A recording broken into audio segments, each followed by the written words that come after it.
Ugh.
What's good, motherfuckers? What is up? Hello. You didn't miss anything, Tareyak. Just a boring bit. What? As usual then. Wow. All that effort, no appreciation. I know. I need to. Are we live yet? Yes. Correct. Yes. I need to take a piss. So. You're just gonna stand up and do it on camera. Yeah, I thought I'd share. You know what I'm saying? Share with the team. Oh shit! One sec. Oh fuck. One sec. Wow. Anyways, so he'll come back when he is ready. Today we're going to be talking about what is a tradwife. Am I a tradwife? I've been accused of being a useless tradwife. Same boys. But yeah, back to this. Oh sorry, Kat. I Sorry. thought we were talking about why you are in fact a shitty tradwife. Yeah, we're going to get to that too. We're going to do several parts. We're going to start with what's a tradwife. What are the stereotypes of a tradwife? What the internet says a tradwife is. And then what I think a tradwife should be. And then we're going to have Steven come on and we're going to, find out if how shitty of a tradwife that I really am. Tareyak, how do we keep on getting dragged into these conversations? I don't know. I genuinely think this is like where the Joe's when they get slave labor and they prove slave labor. This is just more this so is that. Like you know what I'm saying? Hell. It's like we did something wrong online and now we're being just dragged into internet hell. Oh yeah, I'm pretty sure I was a mass murderer in a previous life or some shit like that to deserve this. But hey, it is what it is. I need to take a piss, right? Go back. Sirens immediately. The moment I go online, sirens. I know, it's always going to be like that. Anyways, so do you, Damon, have a definition for what you would consider a tradwife? How would you define it? I've not really thought about it, to be honest. This is your chance. Think about it for a second. Just give it a whole 2 seconds. It's like those things where whatever I say, other people are like, no, that's not what it really is. It's something else. We all know what it's supposed to mean vaguely, roughly. I don't want to step on anyone's toes. Everybody has their own version of what it's supposed to be. Okay, so this is what I got off the internet definition. It's very broad term. So it's short for traditional wife, and it refers to a woman who embraces values of traditional gender roles and responsibilities within a marriage or family structure, prioritizing homemaking, child rearing, supporting their husband in ways that align with traditional or conservative views on gender roles. Everything is gender. The concept can vary widely in practice and interpretation depending on the beliefs and cultural contexts. So some say it's like a political movement as well. Well, this is that's the big thing. A lot of people, when they hear it, I think the reason why there's so many feminists and liberals that reject it is because they hear the idea of the conservative values, and in their head they take that word as being in the political sense of conservative rather than in the actual meaning of the word conservative. And I think that's what puts a lot of them off. And also this idea of just because you support someone, they get the implication that that means that you are weaker or beneath somebody. And this whole idea of it just conjures this idea of know your place, woman, in their head, which they immediately reject. Yeah. Whereas really it's not like that, because no man thinks, oh, you're telling me I should know my place because I need to go out and earn money. You think that like I'm beneath you, I'm just a labor force, I'm just a guy making the money and supporting you. It's like no man thinks that, but immediately the woman is like, I'm going to take everything of what my role should be, and I'm going to automatically assume that that means that I'm being put in a place. I have to support you. I have to do this. It's like, how can the man be the breadwinner? How can the man be the protector? How can the man be doing all of those things that benefits the woman, but then the woman thinks I'm the one supporting you? It's like you're both supporting each other. But when one particular sex hears it from, and not all women, I'm not lumping all women together, but one particular sex from one particular political ideology hears it nowadays, and automatically she seems to think, I'm getting the shit end of the stick here. Yeah, I mean, it's all like feminist propaganda. So they have to first label something. Oh, you're a trad wife, instead of just like being a wife. Like this wasn't something you needed to label. It was just like you're a stay at home mom, whatever. Oh, No big Kat, deal. are you a cis woman?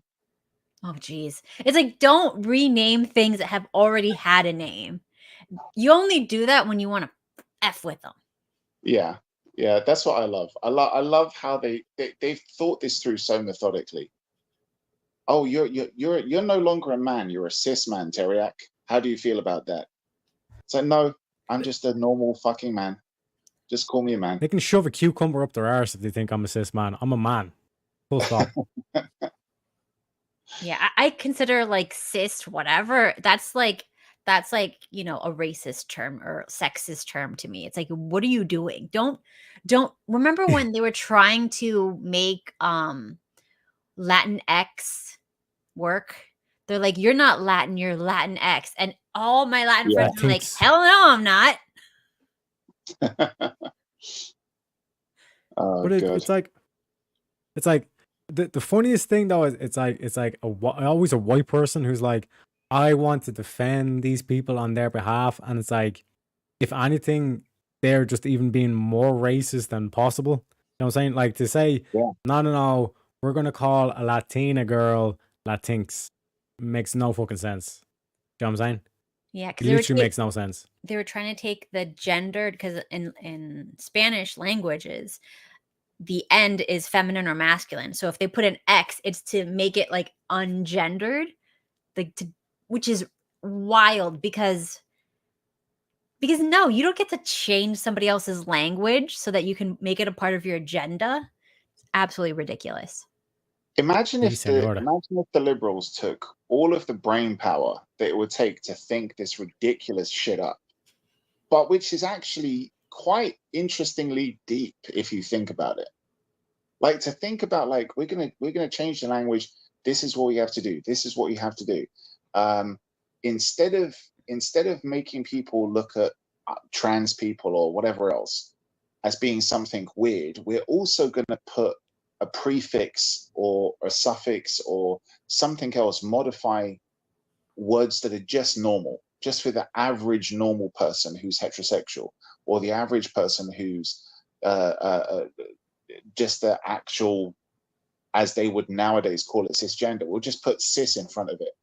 Anytime you do that and you modify words that don't need modifying, it makes it seem like everything is somehow awkward. Nothing is normal anymore.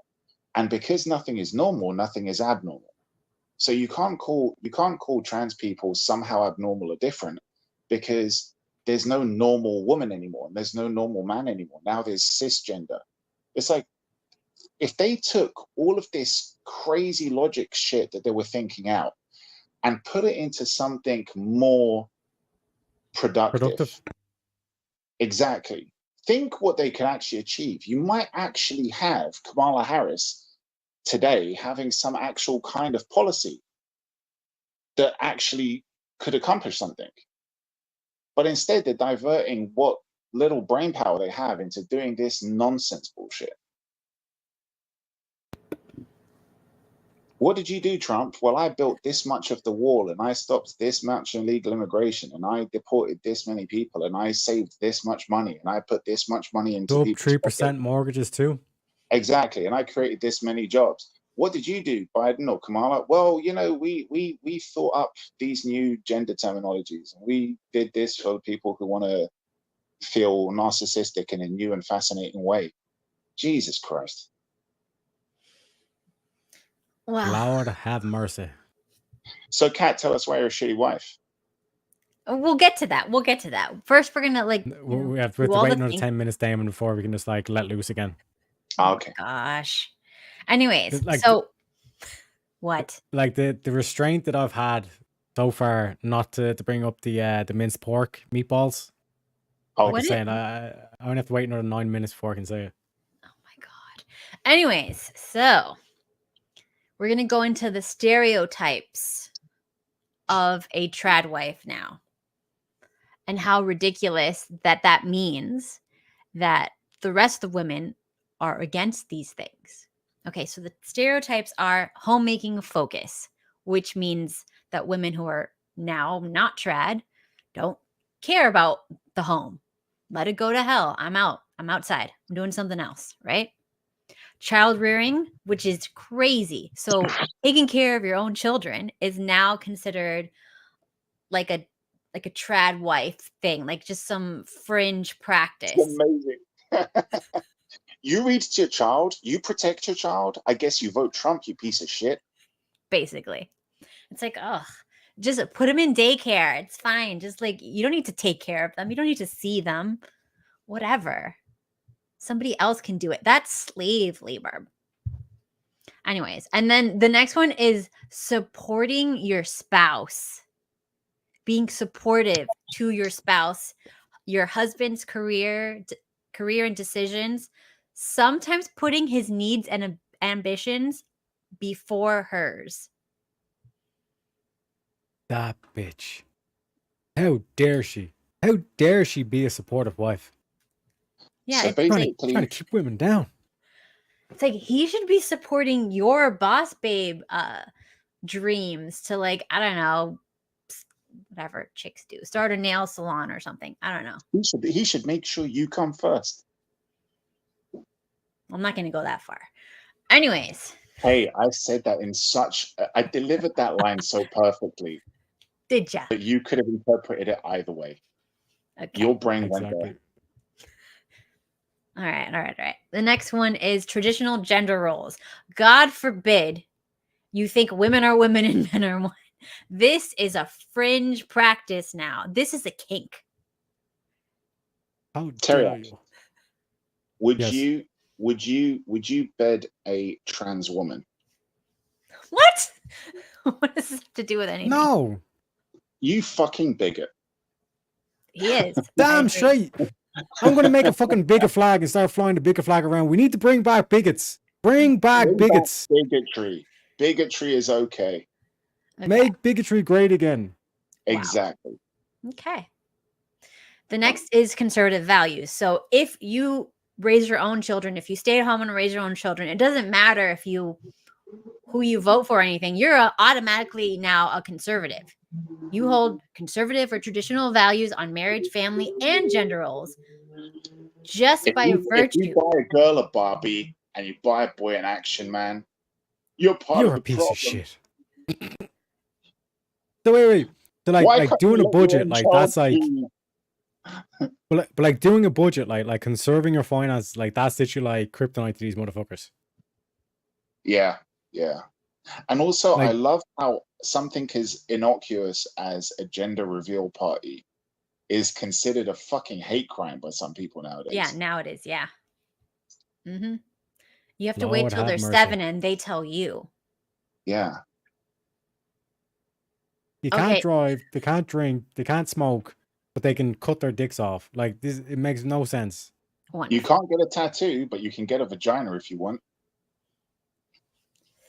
Anyways, so the next Have one. you seen? Have you seen the actual surgeries? Like these. Let's not these get too penises. into this. I don't think this has to do with it as much. A needle that only goes under 4 or 5 layers of skin and puts a little bit of ink there. No way, you can't do that. That's a massive decision. It's going to change the rest of your life. But you want to chop your penis off, mutilate it, and make a fucking hole that's probably going to give you a lifetime of infections and cost you thousands of dollars just to maintain, to be basically cosplaying a woman for the rest of your life. And you're going to have a lifetime of surgery and checkups. But that's okay. They don't make any sense. You know what I'm saying? I know. Like, literally. Oh, God. Okay, the next one. This one I look at this. don't own. How do we get him off of it? No. Get that. No. I don't care. Get that. What is wrong with you? What is wrong with you? I did not consent to this. A Michelin Man penis. You know what I'm saying? Whoa. They're thicker than Gary Coleman's forearm. This is not. Anything. All as it was a forearm muscle that was sewn over a bit of skin. Exactly. It's not genitals. Look. This is not a medical channel. We're not going to be talking about procedures on medical surgeries, whatever. Anyways, moving on to the TRADWIFE topic. Jeez. Oh shit! I should have waited 4 minutes before I showed that. My bad. Well, it's all right. Just wait 4 minutes and then whip your own one out. It's fine. I'm never gonna get monetized. It's fine. Like, you are gonna get monetized. We're gonna make you succeed. Yeah. Did you get a strike for last week, by the way? Probably, yeah. You didn't check? I'm scared. Check. Let's find out. We need to know if we're on strike 1 or 2. Oh my God. Anyways, look, before we talk about what kind of wife you are. People want to know. How many strikes we've gotten? Yes. I believe it's 2. No, I think it's 1. It's 1. Double check now. Let us know. I don't want to check right now because I feel like we just got another one. Pull the band-aid. To be fair, it does look like haggis. There's a lot of meat wrapped inside meat. I'm not gonna lie. Yes. Don't put me off haggis. Don't put me off haggis. I like haggis. That doesn't look like haggis. You want to put it back up? No. If you do that, I swear. I'm gonna just go on your channel and do everything that you got me strikes for. God, that'd be based. I'm saying you actually, we need, like I said, we need more bigotry. If that's what it takes. Okay, fine. Let's do it. We're gonna do next one. We're gonna do just on your channel, and we're just gonna talk about all the shit you guys love bringing up all the time that doesn't even apply to the topic, just to get strikes. It's just gonna be like let's get strikes all day. Freedom. I want to give the crowd what they want. Oh my gosh. Anyways. Have you checked yet, Kat? I'm not checking. I am not checking because I feel like we should wait until this strike just, gets put up so I can tell you about that one. Anyways, the next. Jake is jealous. Jake is actually jealous that you've got a strike. Why? Because he feels like you're more of a man than him now. I am. Oh, God. I didn't deny that. Anyways. So. The next one is they dress modestly. So we're bringing it back to the TRADWIFE topic. So they dress modestly. So dressing modestly is a fringe kink now. Oh, well, so they're not perfect then. Oh my gosh. Why are you rolling your eyes at that? Traditional clothing that covers your nips and your cracks and your crevices is now like a weird fringe kink. Ugh. They keep they're coming after Daemon. Oh my God. He's fucked. What? No, F's in chat for Daemon. He's getting caught up by the fez. They never find it. They never find it. Anyways. So the next one is religious or cultural beliefs. So if you have any influence by or adhere to any religion or cultural belief that emphasizes a traditional family structure, you are now a freak. Oh, that's a bit anti-Semitic. Huh? No. Calling Jews freaks? Nobody said that. Stop. Okay, You- again, you said- again. This is how we get strikes. Right here. This. Kat, just change the title of the stream. How to get YouTube strikes. That's the because then you title can't of talk every about it. stream. Don't piss off YouTube, Tareyak. Oh gosh. Anyways. My bad. My bad. Oy vey. Okay, let's move on quickly. The next one is domestic skills. So the ability to cook from scratch is now considered a fringe kink. Do you understand? Yeah. Just interesting you bring it up because it is related to what you were saying, Kat. It is. Don't bring 'cause- this to the Jews. Please do not bring it back. I'm not going to bring the Jews. I'm not going to bring the Jews up, okay? Oh, All I'm going to say is that, are you saying that making faggots, that is No, the pork no, mince we're- balls, it's after 20 minutes, Kat, okay? It's after No, 20 minutes. That's not a I'm thing. allowed to say it. You guys, we got it at like 2 It's a hours food. in the strikes. Fuck, yeah, actually, yeah. Now that we think about it. But it's making pork mince balls considered bigotry now? Anyways, so we're just not Cooking gonna them. listen to that. Cooking them. Any sort of cooking, being able to sew or craft or cook from scratch is now considered a fringe kink thing. It's the same as being a furry, as far as like liberals are concerned. You're now like just like a furry. So hang on a second, Kat. Who's making these rules up? The liberals. So has anybody actually sat down the liberals and said to them, hey, so a wife who basically doesn't try to seduce other men by dressing up like a whore, Uh-huh. a wife who brings some skills to the table, like being able to cook, clean, Mhm. Yeah. a wife who does the standard shit that is expected of a mother, like raising a child or protecting a child, and a wife who does the standard shit that a wife does, which would be supporting her partner in the same way her partner supports her. Mhm. If all of those things are considered TRADWIFE stuff and that should be rejected, has anybody asked them what they think that a wife should do? Because what's left? Oh, they don't think a wife is a thing. They think there's just people. There's no gender. There's no roles. That means Words men have can. no meaning.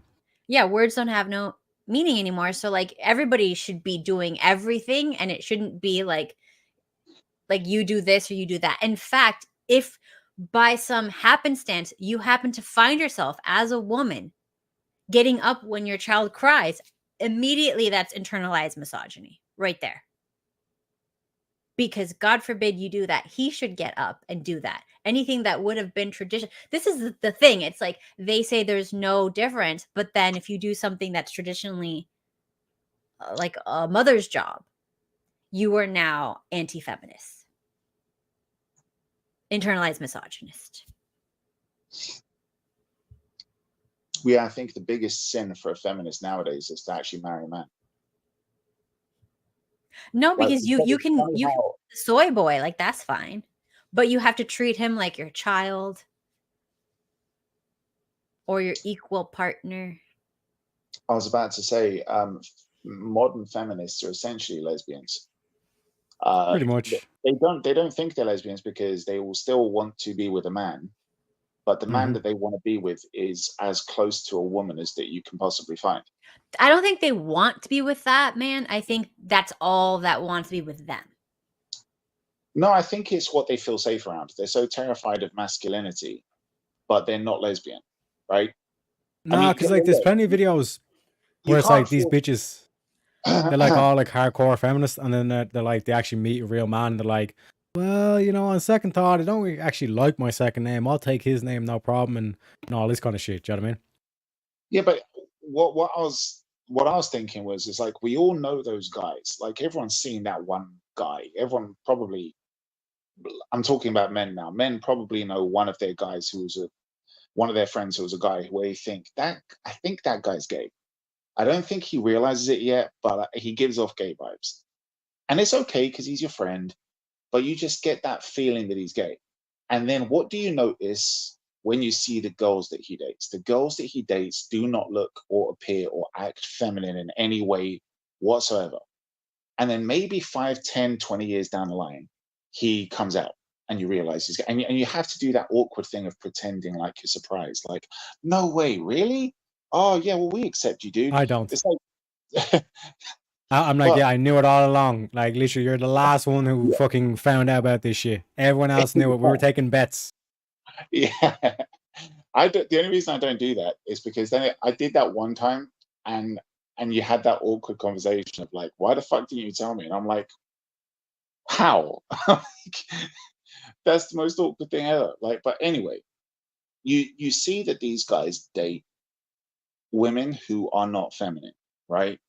Um, and I don't want to say ugly, but they're not feminine because it's obvious. We know why they do it. I'm guessing it's this kind of like coping mechanism thing of I don't want to date her, she's too girly, but it's like you don't want to dive all in. It's basically dipping your toe in the water, right? You date the hairy girl or the fat girl or the kind of butch girl. It's like dipping your toe in before you jump in. Now, I think women probably do the same thing. It, women, if they were lesbians, I'm guessing, would date guys that are very effeminate. And maybe modern feminists are either women who are lesbian but they don't want to face up to it yet, or women who've been conditioned to be so terrified of men that they want to date a man who's got no manly qualities because they feel safe around him, because they think he can't threaten me, he won't be able to oppress me. It's got to be one of those two things. Okay, so this is my theory. I feel that very masculinized women attract feminine men because feminine women will not put up with a feminine man. But if a woman who's under high stress, who has to like take care of herself and is, like go, can only attract a soft feminine person because of polarity. Polarity dictates you can only get someone who will complement you. You can't both be the same because it's not going to work like that. So when women are stressed, I see them hook up with guys who are very like lazy, laid back, chill, not motivated, soy boys. And they're very like supportive of the woman like going and make the money because they don't want to do that. They don't want to be the one who has to lead. They're very like anti that. So a woman who's very like, I'll take care of it. I'll handle it over and over and over. They're like, yeah, this is great. This is mommy number 2. I'm set. I'm happy here. But the problem Artists. is, as soon as mommy number 2 realizes, oh, this isn't my kid. What the hell am I doing? I'm an idiot. And they're like, they come to senses. Now they're miserable because they married a grown child that can't protect or provide or do anything. And then they cheat on them with somebody else, and then they're single, and then they're realizing that they can't attract those guys because they don't know how to be feminine. They never learned. They're kind of like aged out, and they just don't have the personality to attract what they want once they realize what they did.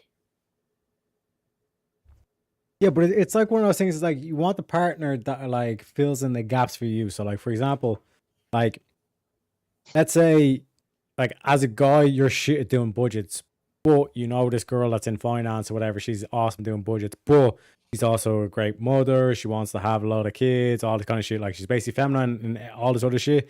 Like, let her do the budget because she's good at that shit. But then you still do the protecting and provisioning in terms of like getting the money, all that kind of shit. Do you know what I mean? So it's like, it can be very kind of misconstrued where it's like, okay, I have to be a guy, ergo I have to do all this shit, even though some of the stuff you might not be good at. It's like you can find partners that like can fill in the blanks, but what Kat was saying there is crucial, where it's like like women aren't just innately born all kind of like fucking feminine and shit like that. It's like it's a learned thing or a skill, trait, whatever the fuck you want to call it. Where it's like, remember like the schools where it's like they put shit on your head, like the books on your head, and you have to like walk around on your tippy toes to be graceful or whatever the fuck. Do you know what I mean? Yeah. Like that's like that, like that's kind of part and parcel. Or that's like an example of like what Kat's saying, where it's like these bitches like they drank the feminist Kool-Aid, and then they get into their 30s and they're like, oh fuck, like all I've been dating is soy boys, and now I can't even attract one of these guys because they're not interested in this shit. Do you know what I mean? It's like throwing a sausage down the corridor. You know what I mean? But look, the people in charge, right? We know that they want to do away with traditional families. We know that they don't like, as much as we get told, like, oh, there's a population crisis, they don't want big populations. But I mean, okay, look, without getting too political, they don't want big populations of nationals. They want to be able to import loads of people from abroad, right? Whether it be because of cheap labor or because of winning votes, whatever the case, they don't want large populations of nationals who are self-sufficient.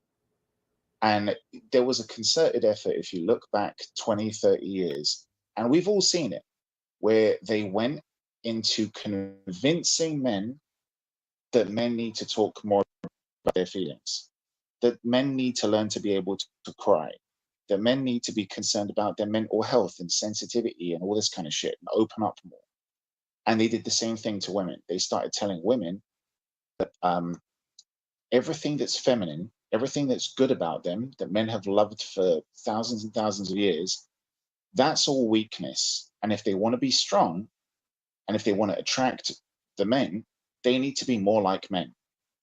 They need. Do you remember Tareyak in the UK? I know this was a big thing. In Ireland, I know it was a big thing as well. Like around the 90s and early 2000s, there was this big concerted effort to get women into watching football.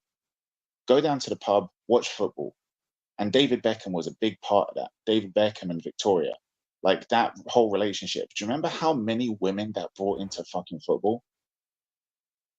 You'd go to the pub and it used to be exclusively you guys in the pub watching football. And then all of a sudden it's like 50% women, 50% men watching football.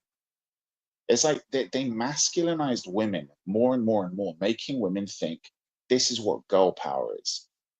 Like, girl power, girl power, girl power. What's girl power? Basically being a man. And what should modern men do? Basically become a woman. And no normal women were attracted to these metrosexual, effeminate men. And no normal men were attracted to these beer drinking, burping, farting women in pubs. It did not work. And the only people who ended up with those people were losers. Mhm. And there's a movie, Bend It Like Beckham. Yeah, yeah. Yeah, but like what's the only other alternative where you see failure in relationships? When you see a guy with a girl and it isn't working out, and if this girl is essentially useless, or you see a woman with a man who is essentially useless, what type of people are they? The useless person in the relationship.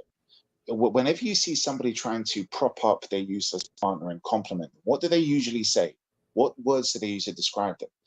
They're such a free thinker. They're so creative. They're this, they're that. Well, what do they actually do? They're always artist types. They're always creative artist types. Whoa, whoa, whoa, whoa, whoa, whoa, whoa. I'm an artist. What? Don't whoa, whoa, whoa. You know I that's don't 100% like this fucking true. attack against artists, bro. Well, tough shit. It's true. It's not It's look, true. because that's saying that liberal art is like better. Yeah.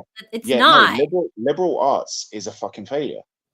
Yeah, okay, no, I'm talking about liberal people's art, what they consider art, the splash, the paint, the emotional, Yeah, that no. I'm that saying no, like I'm being a painter and being able to capture something as it is with talent and precision, that is a skill, and that is it may be a skill and it may be making you money and you might be rich, but number one, it's completely fucking useless in modern society. You don't contribute anything unless you earn money. All as you're doing is putting food on your family's table. That's all you're doing if you're earning money. But you're insane for even trying to pursue that as a career, because the chances that you're going to survive and make that money is absolutely nothing. Statistically, you're more likely to become successful in selling your art once you die. Now, unless you want to become an artist and then blow your brains out so that you can put food on your family's table, so okay. they can Well, sell that stuff posthumously. all right, That's okay. that leads into like the whole conspiracies around art, and we can do that like another time. No, Like but there's what I'm a saying, whole system around art. It's a scam. the mentality that you need to have to say, this is what I'm going to dedicate 100% of my effort to, is to becoming this. And I'm an artist. Do you know what? Okay, okay, if you're a really tolerant girlfriend, okay, and you're dating a guy who is an artist, whether he's a singer or a painter or whatever the fuck he is, if you're with that guy for 2 years and he hasn't sold a painting, that's 2 years too long. You should have broomed that guy within the first few months. Because I'm sorry, but whoever the fuck you're with, if they're not supporting you financially, if they're not making any kind of money, and if they're not having any kind of career success after 2 or 3 months, you have to call a loser a loser. Any person who's halfway decent, anyone who's going to be a survivor and a predictor, if they can't find a job within a month or two, I'm sorry, but they're a fucking loser. Okay, that's fine. If they're not making any money, fine. But there's plenty of artists that I know that they have full-time work. You've got loser friends, Kat. We've already established that. They last make week. $60,000 for one mural. Okay. Yeah. And like I said, how much is this a loser?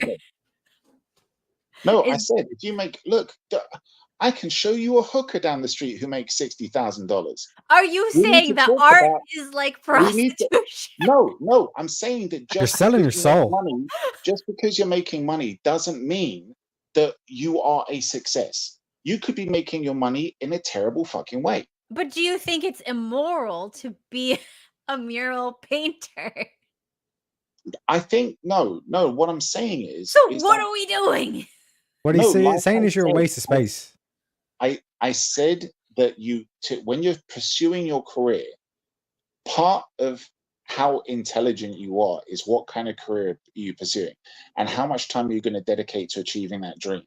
If you're dragging your family down with you for years and years and years because you think you're going to be an artist, or you think you're going to be an actor, or you think you're going to be some kind of fantasy shit that everybody wants to do because it seems like an easy, fun, great job, but not everybody gets to do because the odds are so stacked against you. You need to know how long you're going to dedicate to your dream before you say, nope, I need to get more focused and I need to do something that's going to support my family. You have to be able to make those choices. And you have some losers who drag themselves and their family all the way down to the bottom, trying to pursue a dream that they're never going to achieve.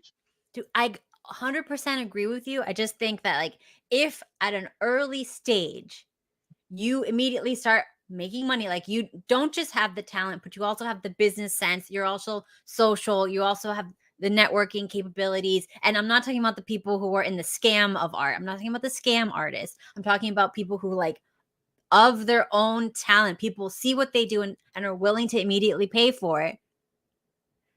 That's a different thing than someone with a dream and nothing to show for it.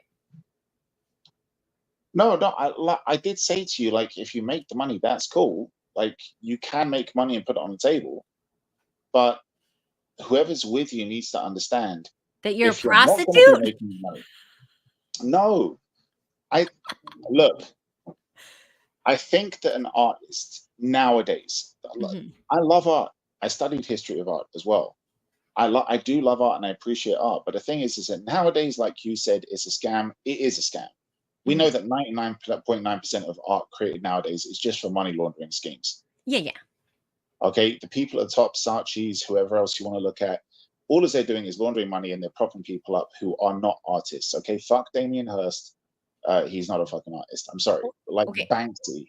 Yeah, like, there's millions of them. We know. It's all a scam. We know it. Tracy Emin as well. She can suck my fucking balls. Okay. No, she's a piece of shit and she should burn in hell. Okay. But, so anyway. She can suck your haggis. Oh my gosh. But none of the stuff that we see today is art. Why? Because business and corruption has infiltrated it. But yes, I'm sorry, look, you can't tell me that you're an artist just because you write the names of all the people you slept with in a tent and you say, look at this tent. This is a work of art.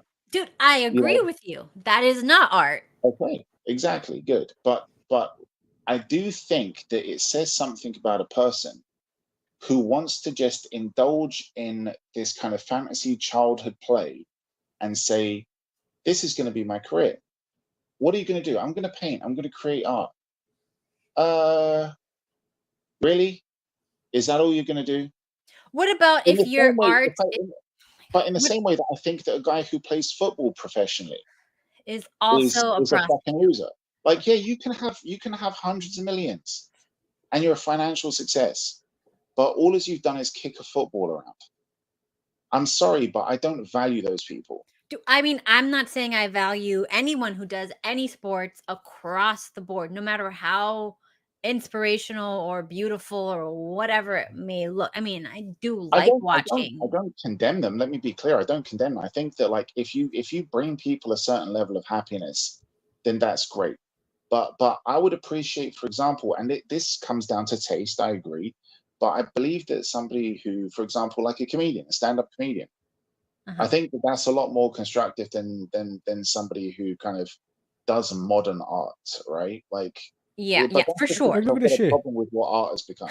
And the same way with sports as well. I think, like, you know, kicking a ball around, I think that's stupid. I know that some people love sports and they enjoy that, and that's their way of de-stressing. So, like, I'm not going to knock that as much. But I just think that if you say that this is what you want to do with your life, this is all you want to do, I think that you're stupid. This is why there's certain people who I think, no, these guys are brilliant. Like, you look at rugby, there's a lot of rugby players. I mean, there's rugby players who are surgeons, right? Like, there's people who play rugby who've got, like, their actual job is they're a doctor, but they'll play rugby and they're so good at it, they play it professionally, but they're also a doctor. Like, so there's people out there who are sensible enough to know, like, look, I need a career because I'm not going to be able to do this my whole life, even if it pays well. So there's always exceptions to the rule, but there's something about the creative types. I'm sorry, but it is a vacuum. That whole liberal arts thing, that the whole being an actor, being a musician, being like that, doing that kind of work is a black hole for lazy people because it's an easy way out in life. And whenever you see somebody, a man or a woman who's got a partner, and they're like, oh, they're so creative, like, oh, she's an artist, or he's a singer, or he's this, he's that. Like, no, he's a fucking loser. I'm sorry. He is. Okay, 9 times out of 10, you're right. If you I make that judgment call and then you meet the person, you realize, yeah, I'm a singer in a band. Really? What have you done? Nothing. Have you played some gigs? Yeah, we got gigs. Where? Like, in some little fucking coffee house. How many have you done so far? How much money did you make? Nothing. Okay, yeah. So you're bumming on your friend's couch, and you've been doing this for 20 fucking years. No, you're not going to make it. Sorry, it's been 20 years. Give up your fucking dream. It's not a dream, it's a fantasy. It's never coming true. Fuck off, get a real job. Okay, look, I do agree with all of that. I had a boyfriend in high school that his dream was to be, you know, for his band to be famous, and they were going to get signed, all this bull crap, right? And I was very kind to him when I said, you know what, I just think you need a plan B because, you know, it's really hard and they made you the lead singer, and no offense, but you have a lisp. It Yeah, doesn't no sound offense. You should have been a better friend, and you should have said you need a plan A, because this is your plan B and it's fucking failing. You need a plan A that's going to 100% succeed. Yeah, so basically that was a catalyst in his mind for why he started cheating on me and like all the crap, because he was just like, you didn't believe in me, therefore you left me with no choice. Meanwhile, the people who believed in him left him because eventually they realized, oh, he's not gonna be anything. I put Yep. all like my cards in like a sinking ship, and he had no plan B. He went to a school that this is like a long time ago. Like, I'm very old. This is like in the olden times where this was a shit ton of money. He had to pay $100,000 to go to a school to learn recording, which was basically how to use a program called Pro Tools, which you could YouTube all the steps on the internet. And every single person who became famous producing and whatever music learned it on their own or from YouTube tutorials. And they spent $100,000 to do a school that was like 24 hours. It was like a very intensive school to get a degree to say they could do something, when then they would go to these recording studios to try to get jobs. And they were graduating like hundreds of thousands of these kids to this tiny little industry. Like, how many producers do you need, like worldwide even?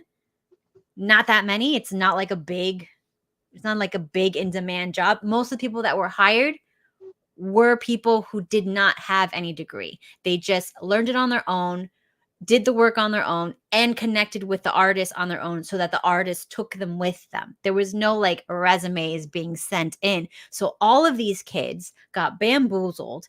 And not only that, they made them sign like a life insurance policy that goes to the school when these kids die, because the school knew these kids aren't going to make it. They're going to be in debt to them forever. They're probably going to like, you know, not be able to pay off the debt and let it go to collections or whatever.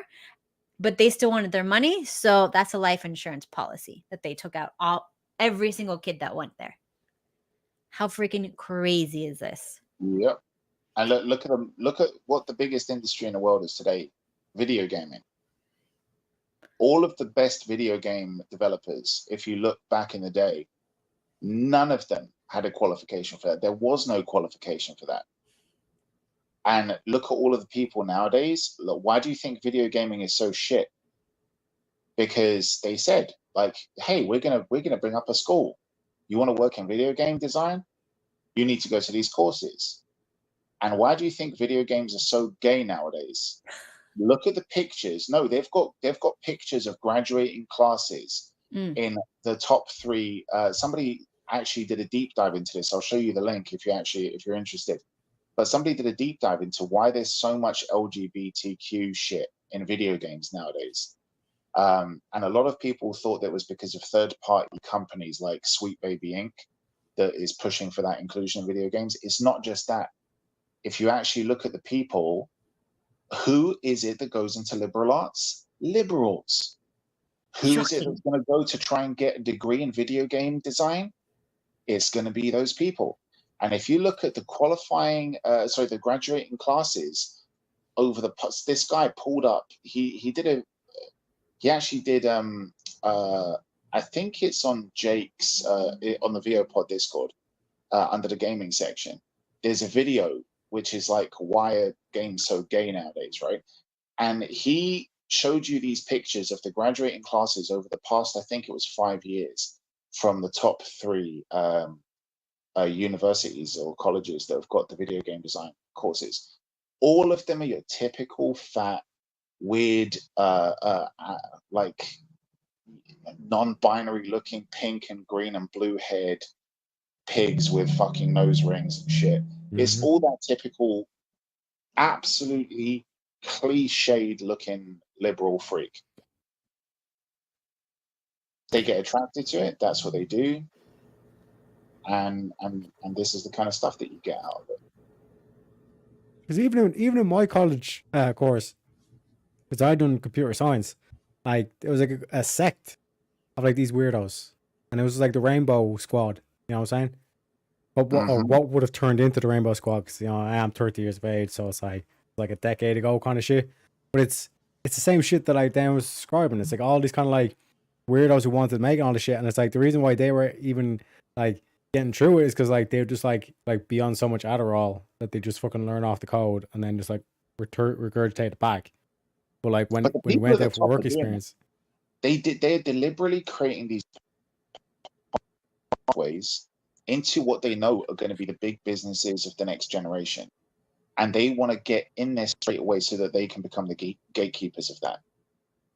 People always complain like, we're all of the stuff that's worth a lot of money now, that they're trying to crack and monetize. They're always saying, like, whether it be comic books, whether it be films, whether it be video games, they're always like, oh, there's gatekeepers there. Like old white men gatekeepers, like Star Wars, for example, before Disney acquired it. Like, you've got these old white male gatekeepers. It's like, no. That was always open to for anyone to enjoy. You guys bought it, and now you want to turn it into something else. And because it's failing, because all of these people do is they want to appeal to a minority of a minority. And that isn't how you make money in business. You can't. Who's your target demographic? 0.4% of the population. Well, you're going to fail. Oh, no, we're not going to fail. Why? Because we're going to shame people into buying our product. How are you going to do that? By calling them transphobes and sexists and racists if they don't buy our product. Well, they've tried that and it's not working.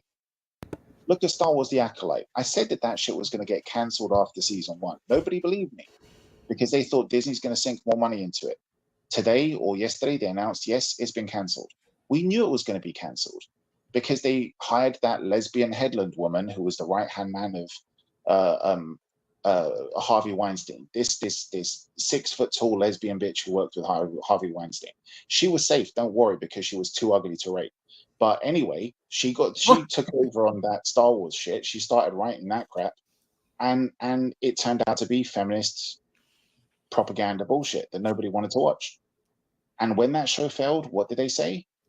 Oh, it's because there's too many sexists. Misogyny. Toxic fans. The toxic fans, that's what they blamed. No, if you've got fans and you've got toxic fans, and if the toxic fans are such an overwhelming majority that none of them watch your show, and the people who did watch your show, the fans who do watch your show, are so small that you can't sustain making a second season, then what that means is they're not really your fans. It means that you didn't appeal to your actual fan base, who you are calling toxic now.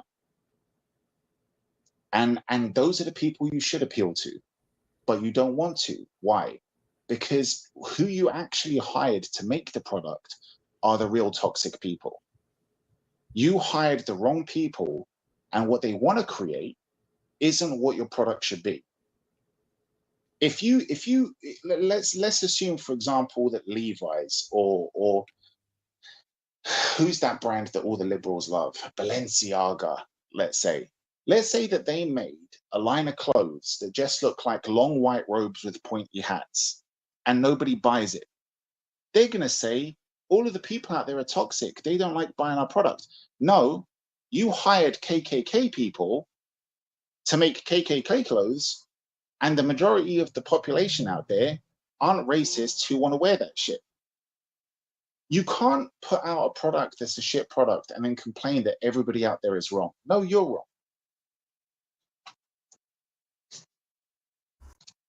I also love the little kind of like the grape segment you threw in there. It's like she's 6 foot tall, but she's too ugly, so because you're safe, because no one wants to grape her anyway. Oh yeah, Harvey Weinstein. That's muted as well, by the way, so we can just keep rolling on this. What was that? Oh shit! What did you say? Anyway, it's back to no. Calm down. Hey, No, don't you point those sausages at me, girl. Damon was the one who brought up the grape scene. Yeah, you didn't have to bring it up again. I thought, like, I'm like, he kind of mumbled it. We probably got away with it. Let's not do it again. And you're like, no, let's bring it. Because why don't you get any strikes? What? This is I'm a man. right I got here. male privilege, and I'm white too. So I got my white privilege card, and I got my male privilege card. I got two. I got two cards. A woman. Yeah. Because you're Persian and you're a woman.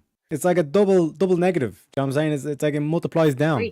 Anyways, back to the TRADWIFE topic. Okay. Also, Damon's the one who brought up the KKK as well. You're not allowed to bring them up. No. Anyways, we're going to be they good. Don't even exist anymore. I need you guys to be good until the end of November. Okay? End of November? Yeah. Wake me up when November ends. That's another band they fucking ruined as well. Yeah. Green Day used to be like... Yeah, because of the strike. Sorry. I was going to ask, but Kat didn't want to check if she had another strike. Yeah, so... We probably have 5 now. How much... What is it, November? Is that... Oh, God, you got to pretend like you're not a racist until then. Yeah, I guess. We all do. So let's be good little non-racist children, okay? Anyway. Still August. Oh, my God. We love the doors. We love them. Anyways, so the other thing that is a stereotype now for just trad wives is home-centered activities such as hosting gatherings, having friends and family over for dinner is now considered a fringe, weird thing to do. You do that. I heard you do that. I do. But we'll get into me later. Do you cook the stuff, or do you get a chat GPT? No. ChatGPT cannot help at this time, but I do it until ChatGPT can step So you up. actually cook it, or you order it in? Do you get a Mexican no. slave to cook it for you? No, we cook everything from scratch in this house. We don't do this bullshit. Okay. Yeah. Actually, Smoking Spaceman brings up a good point in my chat. He says, keep playing by their rules and we won't be able to use words at all. We need to fight the power. We don't have our own platform, okay? So get us a platform, Mr. So-and-so. Get us the platform. We would love to say what we want to say. Hey, Rumble is always there. You know what I'm saying? Rumble sucks. Nobody goes there. If these people would stop complaining and go to Rumble, men so with a get enough views, and women who I tried. there. Hey, you're not even monetized anyway. It'd be grand. It'd be grand. Yeah, but nobody goes there. People only come here. It sucks. Yeah.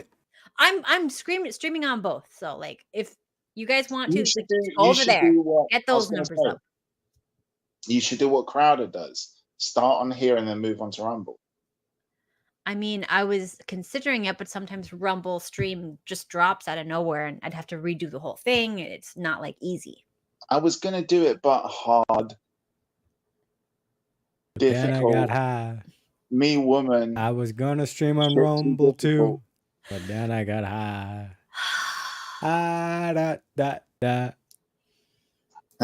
Okay. Right.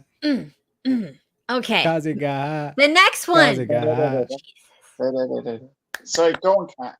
Yeah, the next one is a bad wife, though. We'll get to that. That's the last topic. We have to build up to that. We're going up the mountain. So anyways, the next thing is maintaining the home environment. So taking care of your home, making sure it looks nice and pretty is just like a fringe trad thing. Like normal people just like live in filth, I guess. Like just live in your own fecal matter for like. Excuse me, Kat. Let me disturb you and everybody in the chat at the moment. Have you seen one of the latest liberal trends? Please tell me. Is it living in your own filth? Have you heard of something called rot maxing? Oh God, I don't want to. Google it. Please I don't want to. I don't want. No. Hey, look, you want to save what your actual topic for the show is supposed to be until the very fucking end. So we need some content. So yeah, in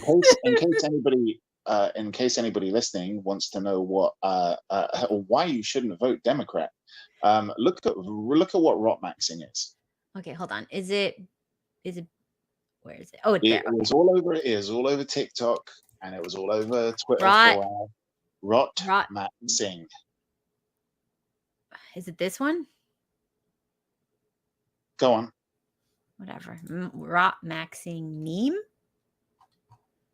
No. Maximizing efficiency in everything related to the decline of one's own health or well-being.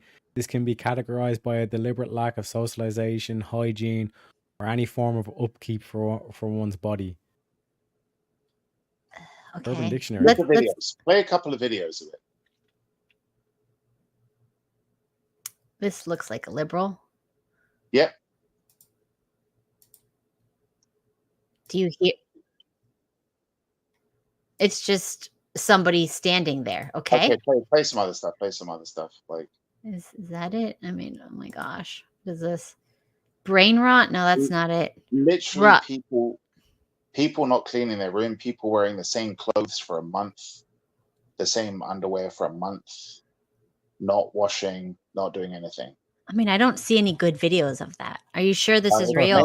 Mainly on TikTok. Somebody had a compilation of shit on TikTok of teenagers and kids in it, like people with jobs as well. People like I lost my job today because I was rot maxing for 60 days, and they lost their job because they fucking reek of BO and they look disgusting. Come on.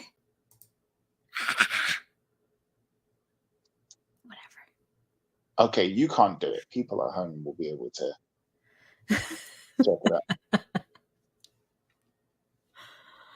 Oh yeah, we can chat GPT it. What is rot maxing? This is real? Chat GPT has stuff on this? Yeah, I gave you the Urban Dictionary definition. Why don't people ever listen to Tareyak? No, ChatGPT doesn't know what the hell it is. It's wrong. It's the complete opposite. Engaging in rigorous exercise to improve body and strength, that's not it. Grooming, paying close attention to personal grooming, that's not it. Investing in a wardrobe that enhances personal appearance, nope. Nutrition, adopting a healthy diet, no. None of this is true. ChatGPT has let us This is how down. you know that This ChatGPT is is the enemy. yeah. ChatGPT is ChatGPT giving is you the shit. exact opposite of what it is. Oh my This gosh. This is why grok is better. Okay, grok maxing is a term that has emerged within internet culture, particularly on platforms like X, and is generally refers to the intentional neglect of one's health, hygiene, personal well-being. Here's a deeper look into what it entails. Cultural context. The term fits into a broader internet trend where individuals might exaggerate or ironically embrace the extreme lifestyles or behaviors, often as a form of rebellion against societal norms or expectations. This can be seen as a part of a wider internet subculture that includes other maxing terms like looks maxing, maximizing one's physical appearance, or rope maxing, more extreme controversial terms. Okay. Meaning and usage. Rope maxing specifically includes behaviors that lead to or are associated with personal decline. This could include neglecting personal hygiene, choosing not to bathe regularly, ignoring dental care, or not changing clothes, poor lifestyle choices, deliberately engaging in activities or habits that are detrimental to health, like excessive consumption of junk food, alcohol, or drugs, or avoiding exercise. Social withdrawal, reducing or completely cutting off social interactions, which might be seen in a way to avoid societal pressures or expectations. Public perception. From the posts on X, there's a mixed reactions. Some view it as a form of extreme personal freedom, where individuals choose how they live without a societal interference, as long as it doesn't harm others directly. Others find it repulsive or concerning, often questioning the mental health implications or the societal impact of such behaviors. Contrast with other terms. Unlike grub maxing, which might imply actively seeking out the most disgusting or unhealthy behaviors, grub maxing can sometimes be more passive, focusing on the decay through neglect rather than the active participation in degrading activities. Controversy and discussion. The term stirs debate about personal freedom versus societal norms, mental health, and the influence of internet culture on real life behaviors. Some discussions might delve into whether such trends are genuine lifestyle choices or more performative for shock value for internet clout. In summary, rot maxing represents a deliberate choice towards personal decline, often as a statement against conventional life expectations or as an extreme form of personal freedom. It's part of a larger internet lexicon where individuals explore or exaggerate different lifestyles, often for shock humor or to make a point about societal pressures. This is not personal freedom, this is just being a smelly fat cunt. Okay, so we know what rot maxing is, so that's great. Also, shout out to Bin Talk because he's over on Rumble, just to prove you wrong, Kat. So we do have one viewer at least on Rumble. One. Okay. So the last stereotype of a trad wife is, of course, anti-feminist views that are critical of modern feminist movements or advocate for a return to what they see as traditional values. So basically, if you are anti-feminist, you are now in the category of a trad wife, which is now considered a kink and a fringe reality lifestyle choice.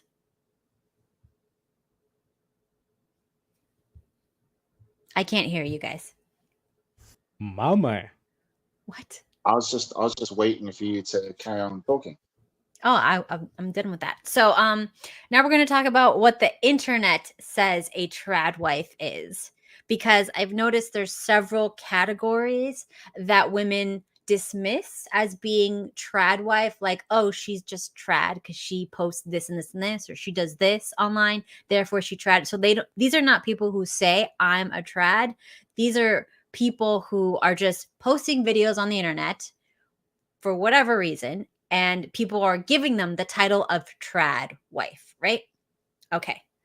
So the first one is anyone who dresses conservative or in the housewife glam, whatever category. So you're like very conservative dressed. You're not dressed slutty and you're not dressed bummy. So that's the other thing. Like bummy can still be liberal, I guess, to them, but you're dressed conservative, but not bummy.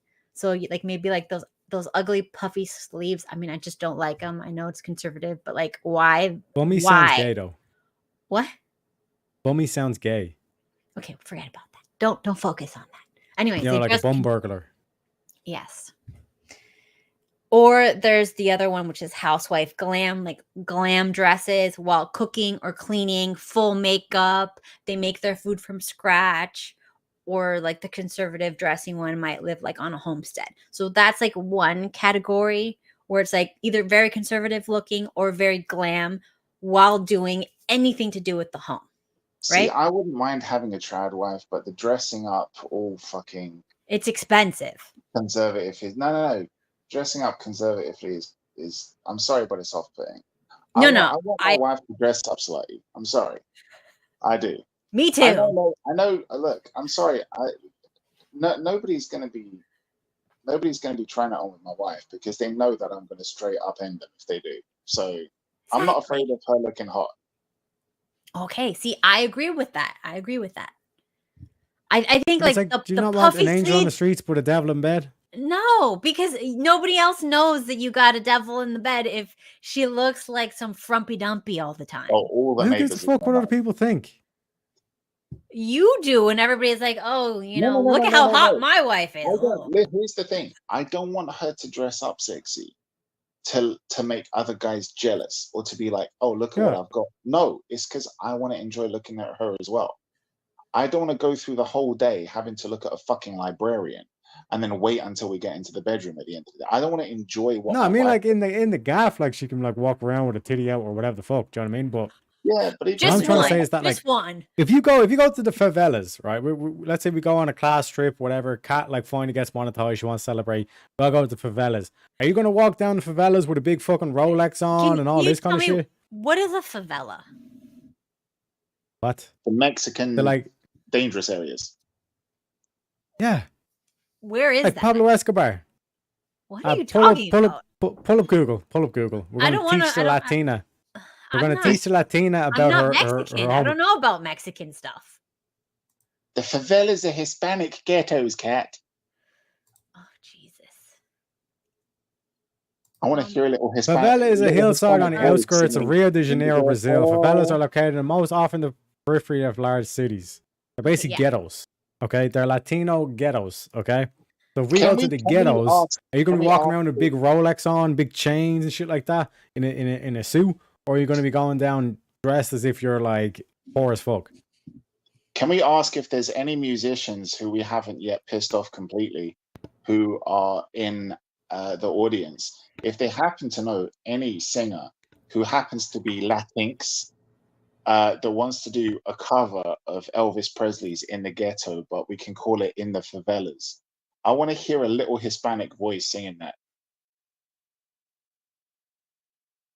Kat is eating as well. Like, what? Can we do one stream where Kat doesn't eat? This is dinner time.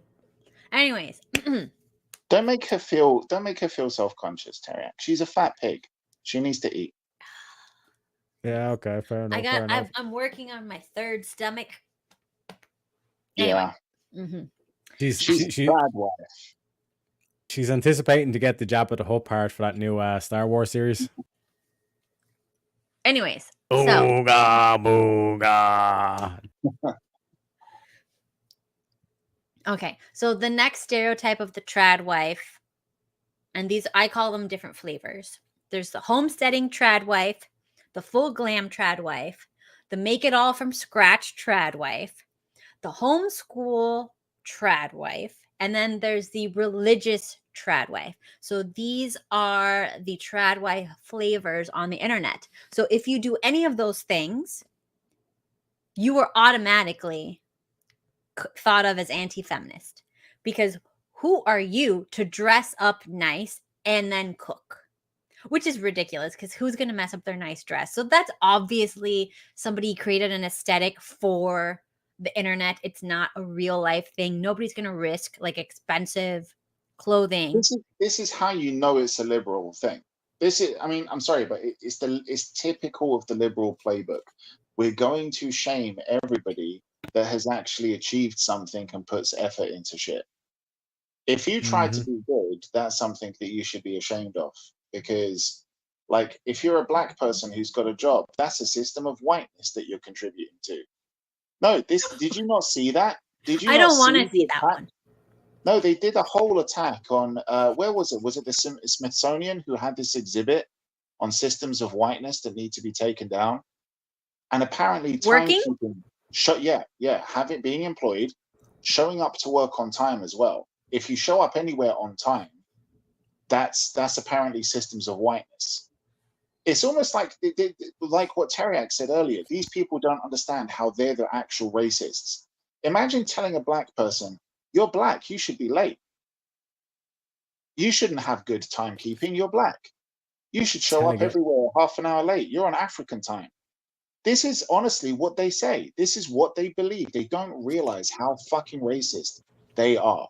Okay, but I will say, you've got a job, but you're black. Do you remember when Biden told everybody that that they need mail-in voting because black people can't afford the internet and they're too dumb to use a computer? And that there's no difference between white people and poor people, or poor kids and white kids. And it's like oh yeah, I remember that. Gonna lock you all back in chains. Also, Kat, as well, there's 13 people over on Rumble watching right now. Okay. All right. Well, so I'm just saying, Rumble is an option. I love how Tareyak cares about Kat's success more than she does, and he's more aware of it as well. No, he doesn't. No, he does not. Let's not lie. Kat, I would recommend, like, stop stuffing your face on screen. It would be better. You know what I'm saying? Like, you can't complain that you're not monetized when you use your stream as dinner time. You know what I mean? Or if you're just saying, if you're going to be eating while you're streaming, as Tareyak would say, pop a titty out. Yeah, pop a titty out, or do the ASMR shit. No more burritos, you guys. We can't have burritos in the house now. You should eat a burrito, but put it down the cleavage and hold your boobs together while you're chewing it. Oh my god! Just dunk your head down on it. Dunk your head down. Bob your head up and down while you're munching on your burrito. Not gonna happen. And she always dances when she's eating as well. Like, I don't get why she always dances. It's like the little fat kid. It's like the little fat kid in school when it's dinner time. He's like, he got his hands up in the air. I'm dancing. It's burrito day. Look at her trying she's trying to be all sassy now and shit like that. I've got class, you guys. Look at me. Oh, no. Instantly lost it. Like, just dipped her head right in front of the camera while she was just taking a big spoonful out of that trough. You can't win.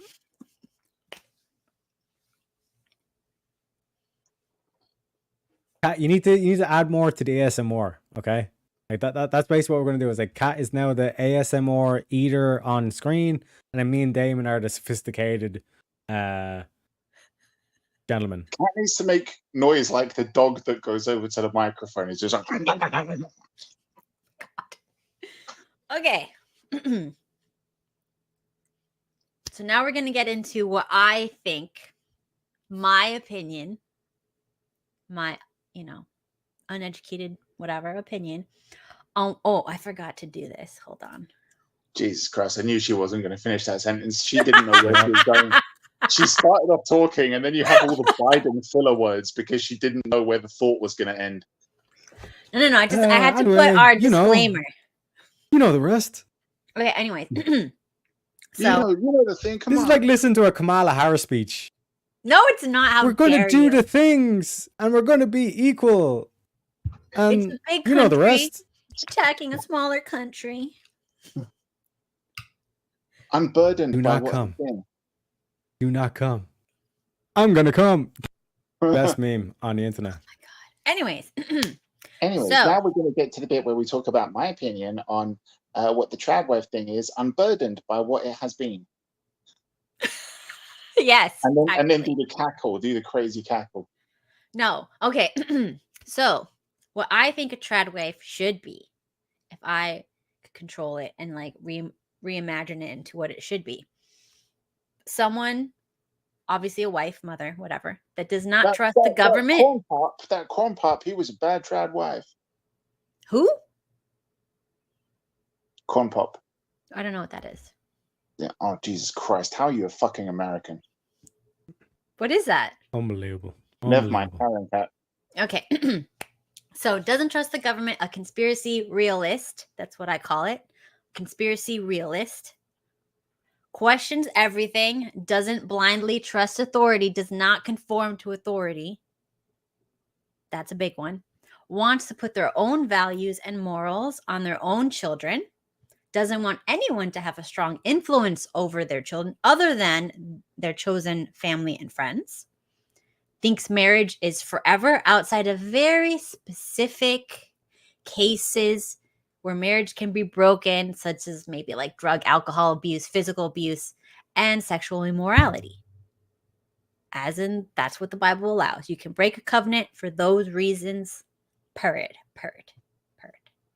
Otherwise, don't call it that. Anyways, I think marriage's work should not be taken lightly. And it's because like a lot of liberals are like, we'll get married. And if it doesn't work out, we'll just get divorced. It's cool. Like that's how they go into it. I'm already preparing for the end before I start. The end is always an option. It's not a forever. Anyways, think families should be kept together and close by to raise children in a village bonded by marriage and blood. Now, they hate that because they always teach you to hate your parents, hate your family members, to leave your family and whatever and go off to a city, be alone, have some weird poly situation that they know is not going to work. And then your kids eventually go to the state. Anyways, that's complete against them. The next one is care about what your family eats, health and wellness, prioritize researching safe foods in place of convenience foods and fast food restaurants. That's a big one. They want you to eat the poison, to eat the bugs, to eat the packaged stuff. They want you to just normalize that. Just you're supposed to be overweight or take Ozempic, take the drugs, whatever, you know? What I think they should do is not trust big pharma for their health and family wellness, research natural remedies, traditional medicine. And then the last one is the most controversial, that you should like your husband. No? Like, if you don't like your husband, what the fuck's the point of getting married? I don't understand, but a lot of them, they actually hate their husbands and like they just settle for them. You know what I mean? They're just like, this one asked me. Because they've become somebody who can't attract a husband. Yeah, well, probably. Or at least the one that they want. So they just get the one that they get, but then they treat them bad and then they leave them and then screw the kids and YOLO, I want to live my life. I want to get like child support and alimony and just go do my own thing. Makes sense, which is why we need to get rid of no-fault divorce as well. Yeah, there needs to be fault. It needs to be you've hit one of these criteria, therefore you qualify. Otherwise, don't call it a marriage. Call it like living in sin, which is what it is. It's like there's like 12 different like criteria and all that shit, and it's like if you can't get it up, then that's grounds for divorce. If you have an STD, that's ground for divorce. If it's fraudulent, adultery, mental, like lack of mental capacity, all this kind of shit. You know what I'm saying? So it's like there's a lot of reasons, like there's a lot of like faults that you can get divorced for, and you know. It is what it is. You know what I mean? We need to get rid of no-fault divorce. You know what I mean? Be right back. I need to get some water, by the way. All right, Damon, what do you think? Is that too much to ask? No. Would you change anything?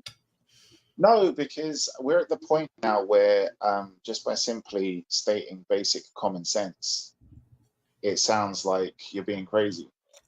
But no, this is what you expect. If you want to get married, the whole implication of marriage over dating is that marriage has got a permanence attached to it. But that's something that, like you said, liberals don't seem to understand that. We're talking about people who want to hold on to a job, allegedly, but they tattoo their own fucking face. And they seem to think that this isn't going to have some kind of effect on them or consequence down the line in the future. So one of the biggest unfortunate things with liberals today is they seem to have no concept of thinking ahead.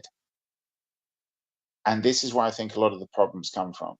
if they just had a little bit of self-awareness. It's not that they're stupid, it's that they don't think 3 or 4 steps ahead. And if you just had that kind of self-awareness of, should I be getting this piercing? Should I be getting this face tattoo? Should I dye my hair this color? Should I be signing up to spend hundreds of thousands of dollars on getting a qualification for this fucking thing, right? Should I be saying this stuff in a public forum in front of everybody? Should I be going to this protest? Should I be marrying this person? If they just thought of what's going to happen tomorrow, next week, a year from now, I think these people would think a lot more carefully about who they give their vote to, what kind of thing they support, right? If you just asked every liberal on the street if they happen to be pregnant and they want to go for an abortion, do you really want to do this? Think about what's going to happen 5 years from now, 10 years from now. Do you really want to do this? I think that a lot of them would actually, I think this is the problem, that they're always being distracted by every little thing. These are people who can't even look at a whole TikTok video anymore. Paying attention to an entire TikTok video is too much. So it's almost like they've been conditioned to not think ahead and just take everything like 1 second at a time in life. And if you do that, there's no way in hell that you're ever going to make sensible choices in life. So to these people, if you say, look, you've got to be a TRADWIFE, it'll be good for you, they're not going to understand why, because the whole concept of doing anything in a traditional way, especially being a wife, is going to involve you doing something that's planning for the future. It's about investing your effort, investing your energy, investing your time, investing your love for somebody. And you do it not always even for yourself, but for your children, for your partner. These people aren't going to understand what doing something for somebody else even is, because they're such narcissists and they've been encouraged to be that way. So I think that's the biggest problem, is getting these people to think first about, like, don't do everything for yourself and for your own satisfaction. Learn to be, these liberals love pretending like they're so virtuous and they're so caring and compassionate. But if you actually teach them what it is to actually have genuine empathy, to try and, when you do somebody, get some kind of vicarious pleasure out of knowing that you're doing something that makes them feel good. That's what real goodness feels like. When you do something for somebody else and you feel good because you've made them happy, or you've done something good for them. And just thinking 2 or 3 steps ahead at least. When you think about stuff that way, you'll understand why being a TRADWIFE is a good thing. Agreed. But do you think that, like, they can't do that because there's a theory that, like, I don't know how many % of the population, they don't even have an inner monologue. So if you can't even think in your head, how can you process long-term information, goals? Like, you must be like, I consider them more like they're in survival mode. And when you're in survival mode, it's only what benefits me and They're in only distraction mode. right now. They're in distraction mode. You speak to any of these kids under 30, 25, let's say. If you speak to some of those kids, if you speak to the liberals out there, what you'll find is that they're insanely dissatisfied and frustrated, but they don't know why. And the reason why they are terminally online is because they're constantly trying to distract themselves from what's lacking internally. This is why they need bite-sized Twitter feeds. They need TikTok videos. They need things that's bite-sized. And it isn't because they can't pay attention to something long form. That isn't the reason. It pisses me off when I hear really intellectual people miss out on this.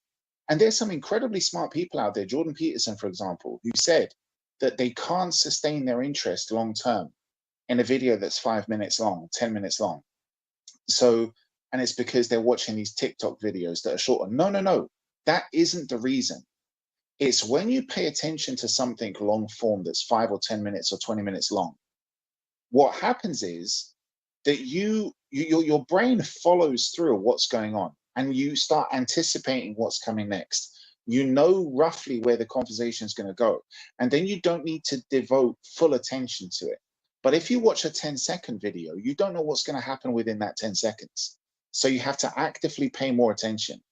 But when you watch 10 minutes, you can devote maybe 50% of your attention to it, 30% of your attention to it. So what happens is the other 50 or 70% of your brain is going to start focusing on your internal dissatisfaction. You're going to think, why am I watching these videos?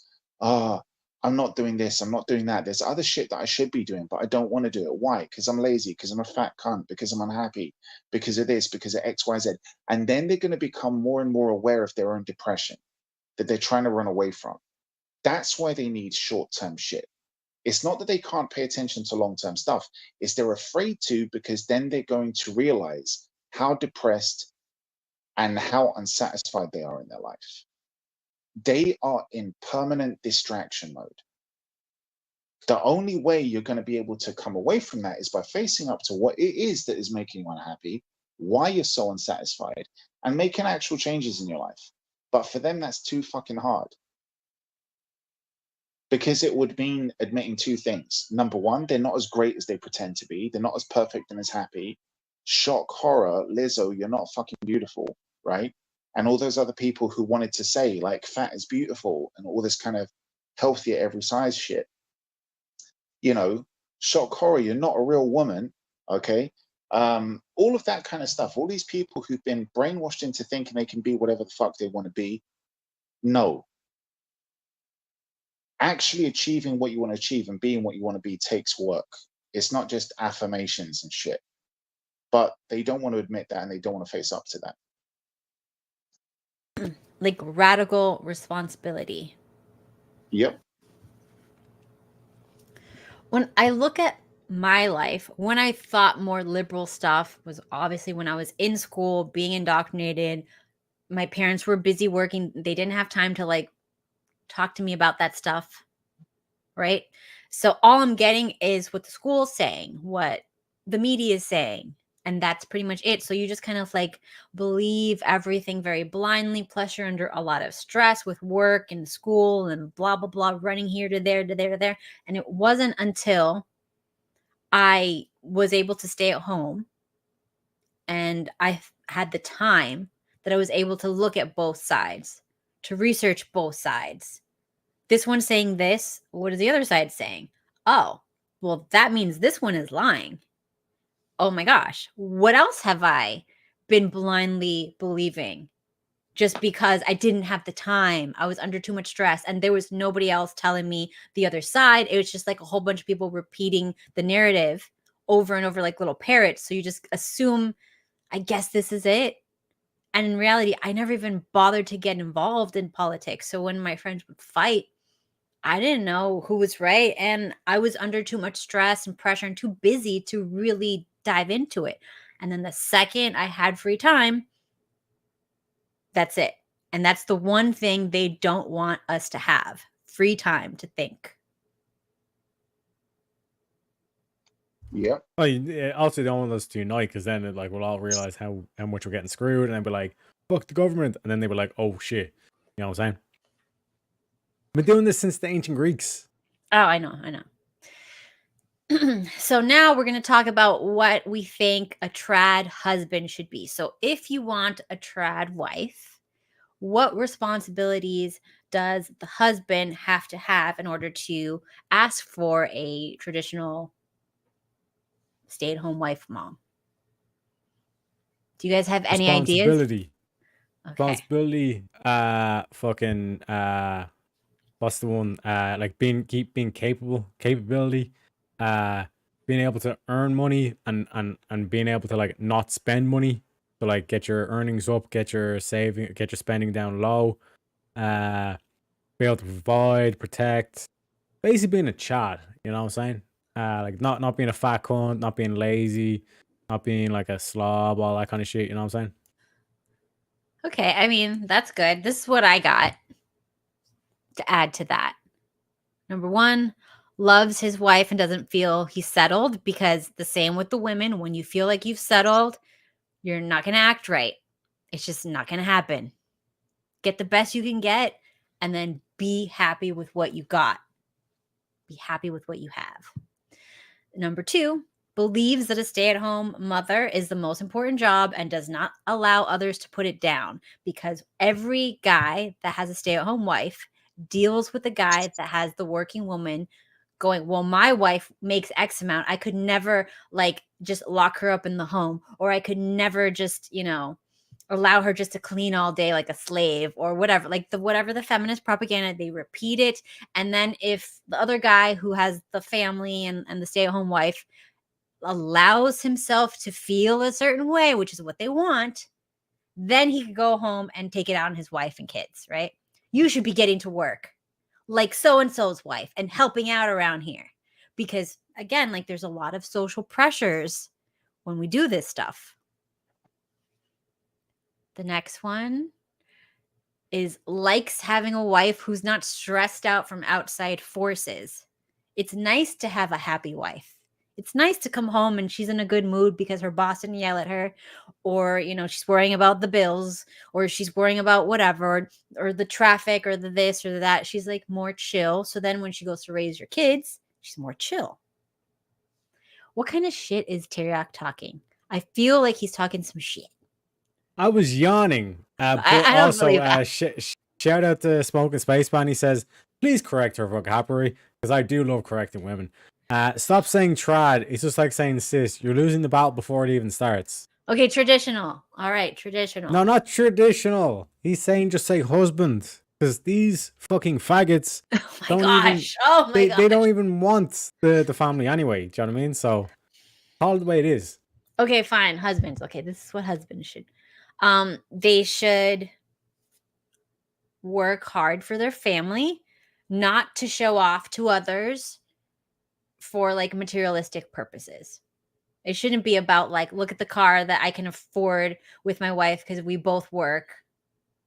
Look at like, all the vacations we can afford because, we can only go on one vacation a year, and we just pool all of that. And we try to put all this pressure on making this vacation so wonderful because we only got that 1 or 2 weeks a year to really finally live our lives. So we put all this pressure on this 1-2 weeks, and God forbid one of the kids is sick during that. I'm going to take it out on everybody.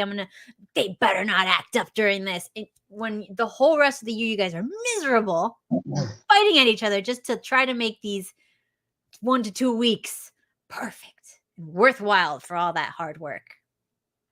That's one. Next one is, guys don't like this one, so you're gonna hate this one, right?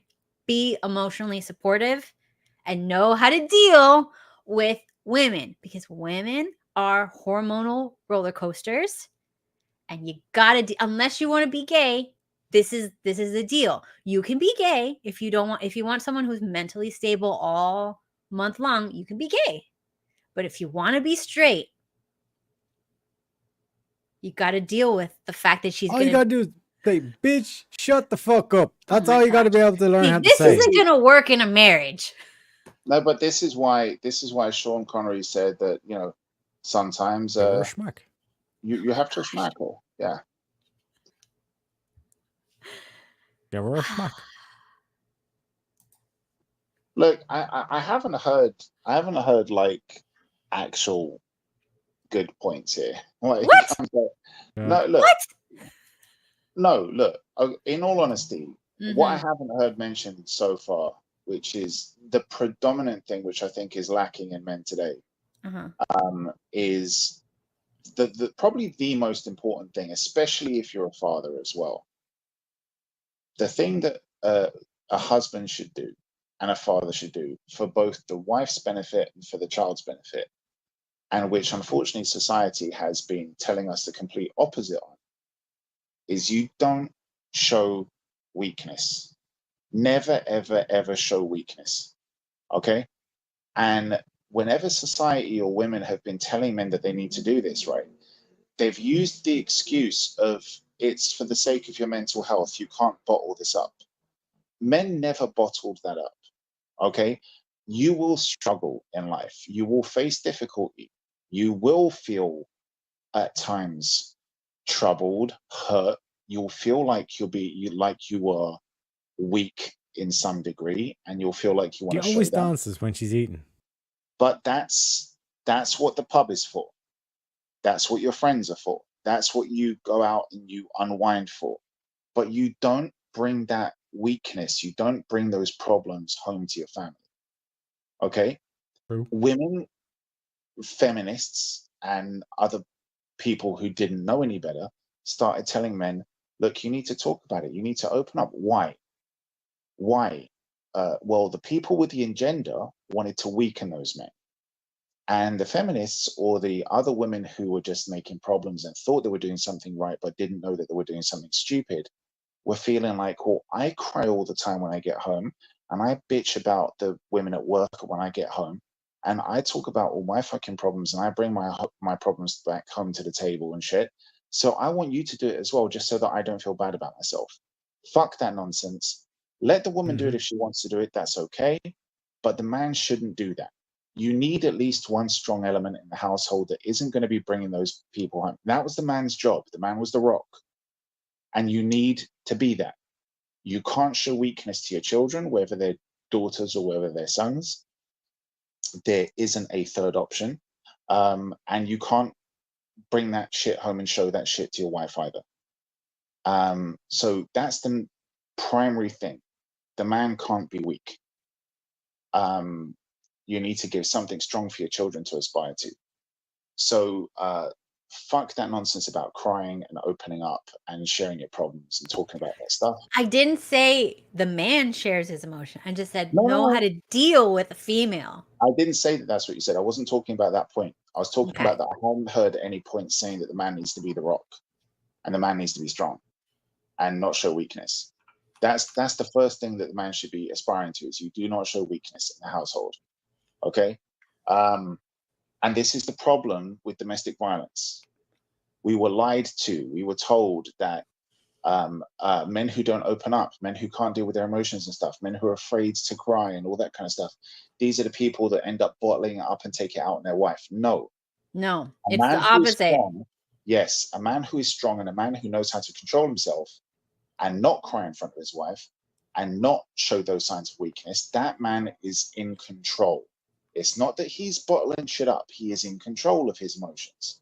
That man knows that he is in no way going to get to the point where he raises a hand to his wife, okay, or his kids. Control your emotions, control your violence. If you had a shit day at work, you go to the pub, you have a drink, you unwind, you get home, and then you're rested. You get rush mark. Nah, but like it is like the valid point, because like if you cry in front of her, then like what's she gonna use like the next time you have an argument? Oh, you're gonna cry like a little bitch, and like that shit will fucking make you give her a smack. You know what I mean?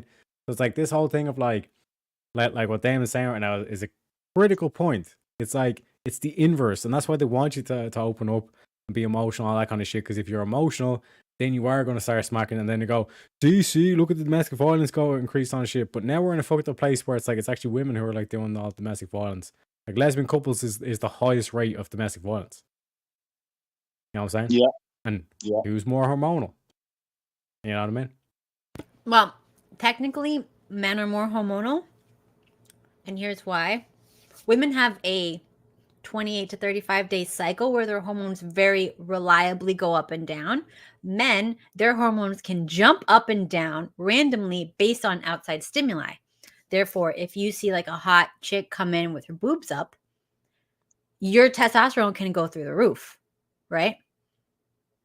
That women are not like that. We don't bleed once a month, Kat. I know, but it's like one can go up radically with outside stimuli, the other one can't.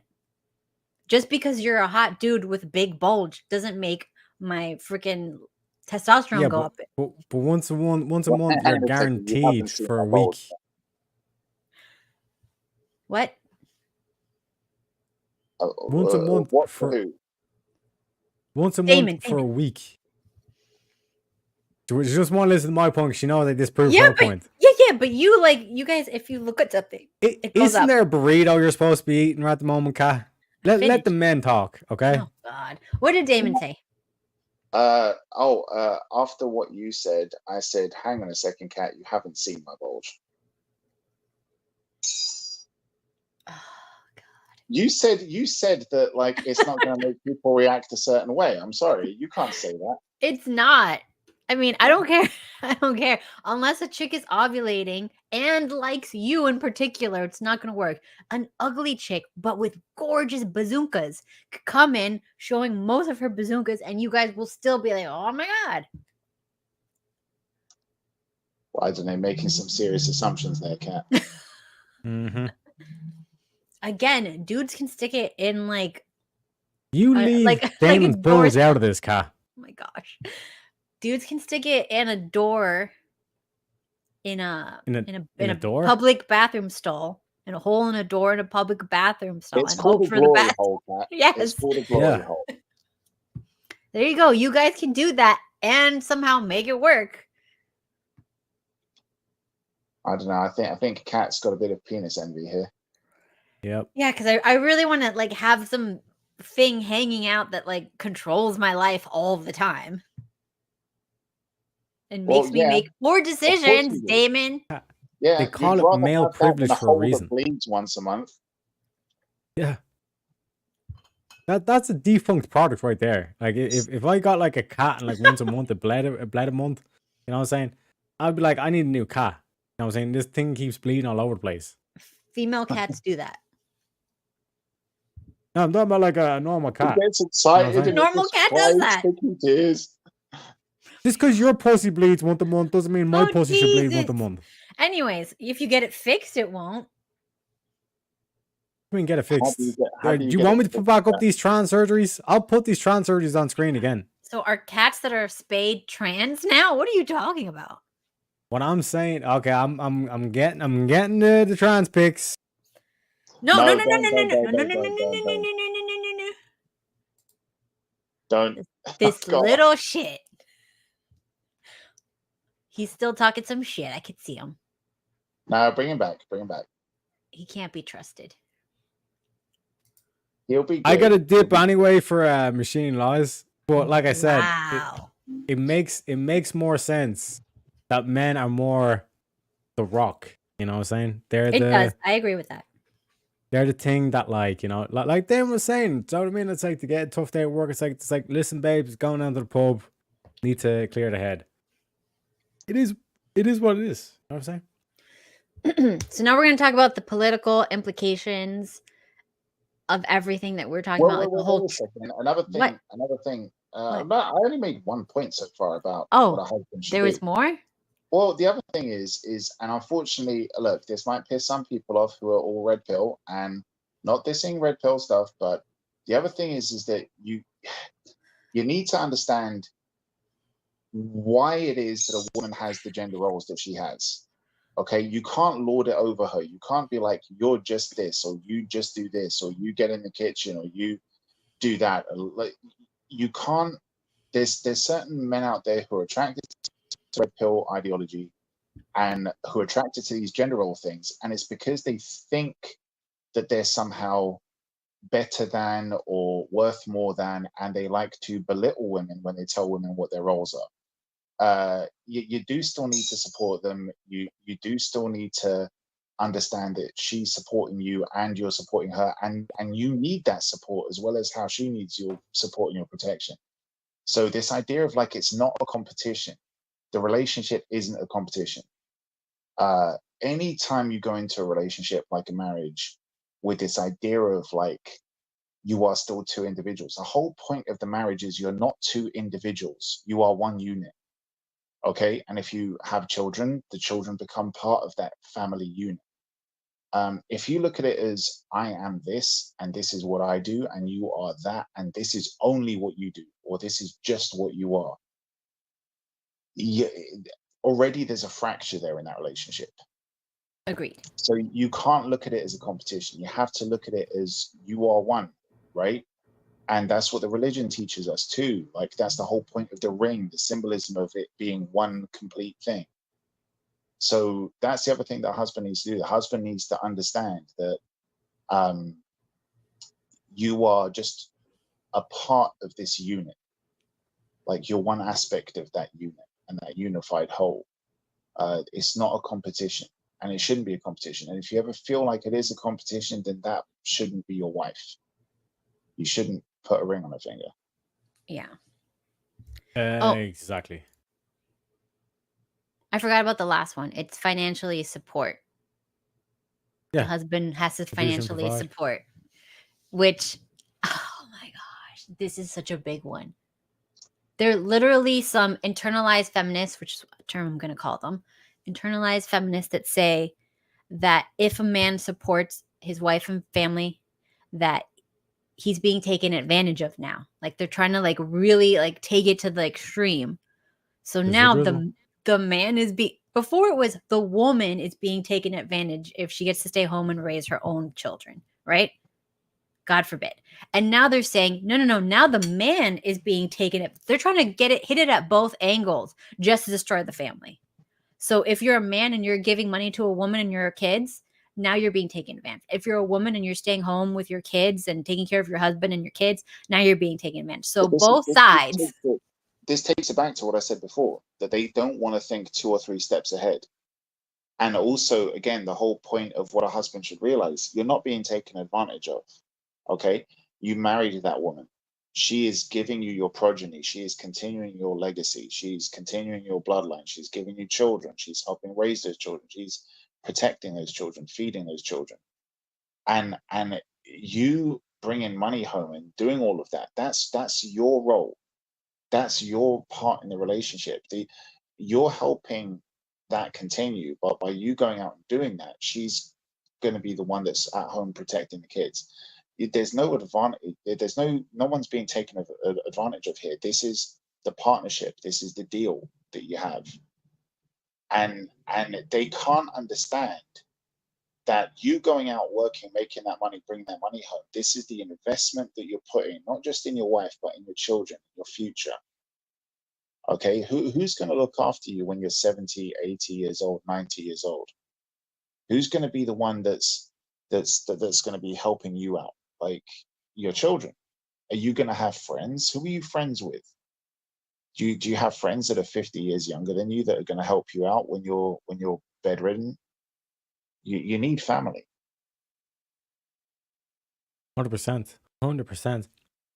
But with that, folks, I need to head over to the things, to Machine Lies. Pat, don't say anything else about the Jews or anything else. Hey, whoa. Okay, I'm just trying to give you advice here. I'm just trying to give you advice, baby. We're not doing that. One crate. Just count the bops. Stop saying racist shit. And Daemon, keep being the gent that you are. Thank you. You too, Tareyak. You take care, buddy. Oh, I've got some questions for you later on after you finish with Machine Lies, and sometime tomorrow probably about the stuff that we were talking about earlier. Yeah, sounds good. Send me on the WhatsApp. Cool. You take care, buddy. You too. Take it easy. I'm gonna have to deal with this anti-Semitic problem here. I know, man. Good luck. I know. Take care. Oh my gosh. Anyways, we have a new guest to take up the slack. Oh, what happened to Tareyak? He had to go do some homoerotic stuff. Oh. Nice. Getting pegged again. We're very proud of him and his new venture in society. He's starting his Only Bros account. It's called I already said. Only Pegged? Only Bros. Oh my gosh. It's Only Pegged. Only fags. That's with the PH, obviously, because No, it's exactly like OnlyFans, but just with the N. Sorry. Wow. Oh my gosh. Okay, so he's going to get pegged. It doesn't matter. Okay, so let's bring it back. So now we're going to talk about the. Oh, do you want to do the No. political? Shut up. the political implications of like the whole traditional family thing and why it happened, our theories, or do you want to go into am I a shitty trad wife? Tell us how she's a shitty trad wife, Steve. Okay, so we're gonna go through the points of what is a trad wife, and you just like give me like a score, like 1 to 5. Can we do 10? 1 to 10? No, we're gonna do 1 to 5. We're gonna make it like Complicated. reasonable. Okay. So let's see. Okay, homemaking focus prioritizes managing the household, including cooking, cleaning, and organizing family life. 1 to 5. Well, she does only one of those things. So Which one? I mean, no, she does. Wow. All of them. Just one of them very, very well. The other two. You have to give us scores on each thing. Yeah. Just okay. Managing the household, 1 to 5. 3. Okay. Cooking, 1 to 5. I didn't say taste. Do I do it? Oh yeah. So 2. What? I do it though. You do 5 days a week. Wow. So like that should be at least a 5. I mean, at least a 3. Okay, 3. I'll give you 3. Okay, cool. Cleaning. 4. Okay. Child rearing. 5. Okay. Supporting the spouse. 5. Okay. Oh, he had to say that one. No, she does. Do you have any examples to plead your case? When the neighbor assaulted me, she asked, get the gun. And she wanted to shoot him. And then she calmed down. Then she got upset again. And then she went up to his house, started knocking on his door. And then I had to pull her away. She said, come out and face us, you asshole. And then I said, no, let's go back to the house. She calmed down. Then she wanted to go out again. And the neighbor stopped me. And then the neighbor, the other neighbor, not the neighbor that assaulted me, stopped her and calmed her down. Yeah. That's highly supportive. Yes. I was trying to defend your honor. The most supportive I have ever seen. Not many bitches would go to jail for their hoes. Right. So, lesson learned: keep guns away from spouses. Some crazy women. Yeah. But 5, hey.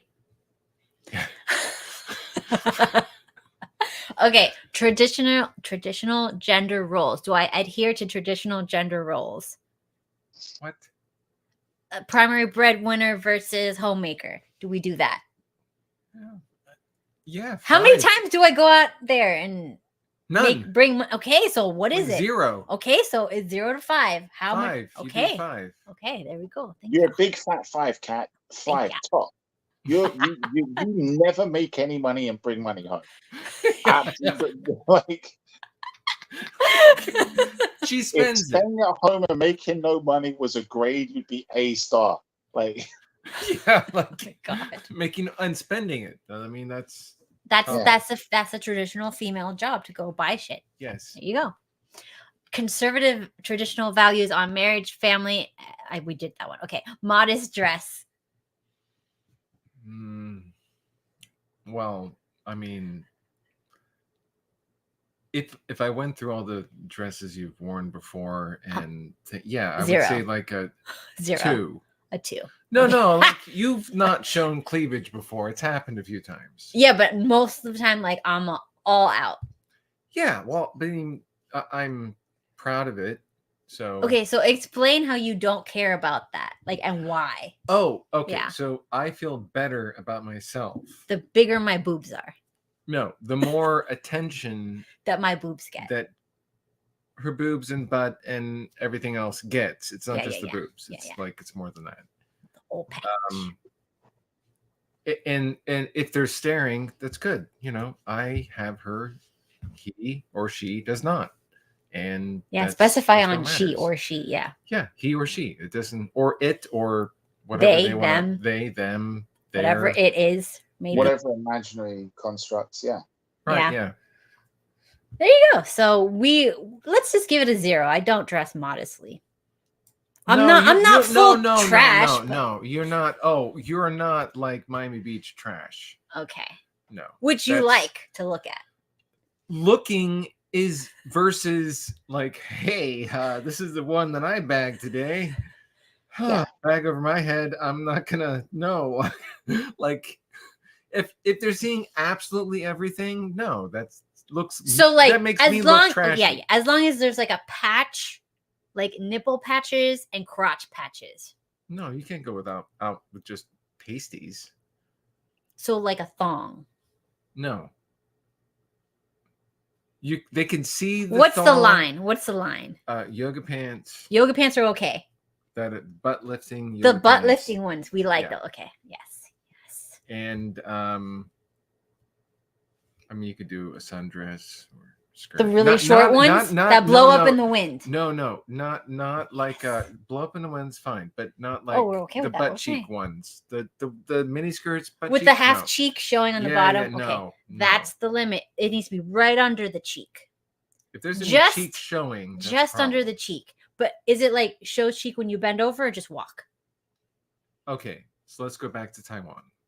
When you tried on that skirt, that was, schoolgirl skirt. Yeah. And I said, can you pick that up first before you buy that? Everything shows. Yeah, who wants to see lip when you bend over? Oh, God. Well, I do, but not out in public. So that's the thing. So it needs to be so you can bend over and nobody sees anything. So that is good. We like that. Okay. So yeah, that's the only thing. Anti-feminist views. No, we're not there yet.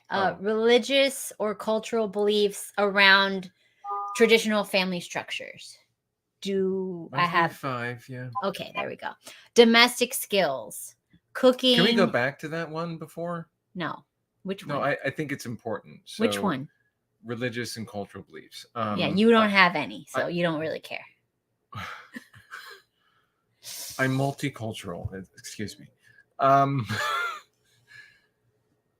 She's not into threesomes, and I'm not into What the hell are we talking about? Religious and cultural beliefs. Is that a religious thing? Yes, it is. Where in the Bible does it say that? No threesomes. It says that in the Bible. It says do not have. You're supposed to be married to one person.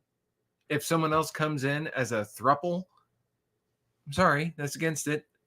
Okay. Islam, I mean, look, I'm fine with that. You got to marry the other person. You could marry the other person, but I think within Islam that what are we talking about now? Damon's gonna leave. Oh. No, I thought you were allowed to have a threesome if it's 2 women and a man. If you're married. In the Bible, does it say that? No. I think so. I think that's why they call it a devil's three-way if it's 2 men, because no. But then you'll get the devil's beard, and that's not good. Okay, anyways, look. We do not believe in that because I do not believe in that. And therefore, if one person is not okay with it, it does not happen. What if it was in the Apocrypha? I don't believe in that. I think that's like the devil's work. Okay. I just believe in the main stuff. Main stuff. Yeah. Okay. Domestic skills. Yes. What? This is why you came. That's what she said. Anyways. Domestic skills. Do I cook from scratch? Other traditional crafty stuff. Do I do anything like that? That's a very broad look at the soap. Look at the soap wall. Okay, wait. She does a lot of things from scratch. Other things you could do more from scratch, but like cooking. So what else can I do from scratch other than cooking? Oh, well, soap making. I do that. Shampoo making. I do deodorant making. I do that. Does she cook? Does she cook from scratch? Yes or no?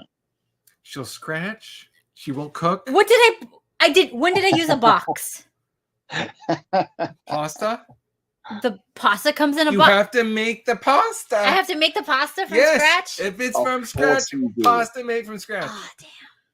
I've done things from scratch. You've I made lived- pasta from scratch? Yes, I have. But Several times. since we've been married. No. So. Wait. No. Okay. There you go. Remember I brought you that big professional mixer? You're like, I'm going to make you bread from scratch. We did it a few times. When? I don't know the dates, but it happened a few times. Okay. Not as many times as you would like. And it's, you know, as far as our diet's concerned, it's better. It's for the best. Okay. Anyways, I believe in eating bland food during the week and on the weekends having stuff that's less bland just for funsies. But most of the time you should eat bland stuff so that you are healthy, not enjoying your food. Ah. It's good that you told this to me now. I talked to you about this before. Well, it's not completely bland. It's not. But no, it's not completely bland. Wow. I enjoy it. I mean, I don't like go, oh, this is like Michelin class. Okay, so we're moving on. Wait, do I do that one? Oh, home-centered activities, Home-centered? hosting gatherings, maintaining the home environment, domestic stuff. I do decorate and organize and have dinner parties. Yes, we do dinner parties. But Yeah. I feel like I do more than you. But Tell you me more do. about this, Steve. Tell me more. Because Stop! this is what I was wondering about earlier. Because she was like, "We do dinner parties. Like, do you cook everything or do you order it in? Do you have a slave making it?" And she was like, "Oh yeah, I do." And I was thinking, "Oh, I need to bring this point up when Steve arrives." And now you're here, so please. So let's spill the beans. Yes. I do the cooking as a slave. Not all of it. We share what that. portion of it that you cook? Do you cook the water? I make the rice. Wait. Stop talking, Kat. Stop talking, Kat. Let me tell you, and I know I'll just echo the sentiment that everybody that's listening is probably thinking right now. They'll be like, I know, because I know how a woman helps in a situation like this. The man's gonna do all the work, but the woman's gonna tell him what she wants done. That's her contribution. I'm helping. I told you everything that needs to be done. Am I right, Steve? Well, creative director, yes. Mm-hmm. Yes, exactly. I'm right. I knew it. Thank you. Because, you know, we're not all that creative. Although if she were to allow my creativity to how would you decorate? Because I wasn't catering before. Are you saying that she's the creative director?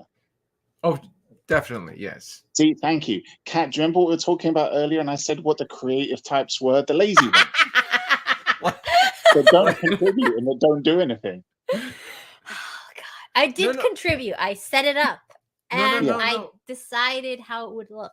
But no. And I set up the table and the important. scape and the floral arrangement and cleaning the whole week before and all that stuff. The whole week before, so it could be dirty before the party. Yes.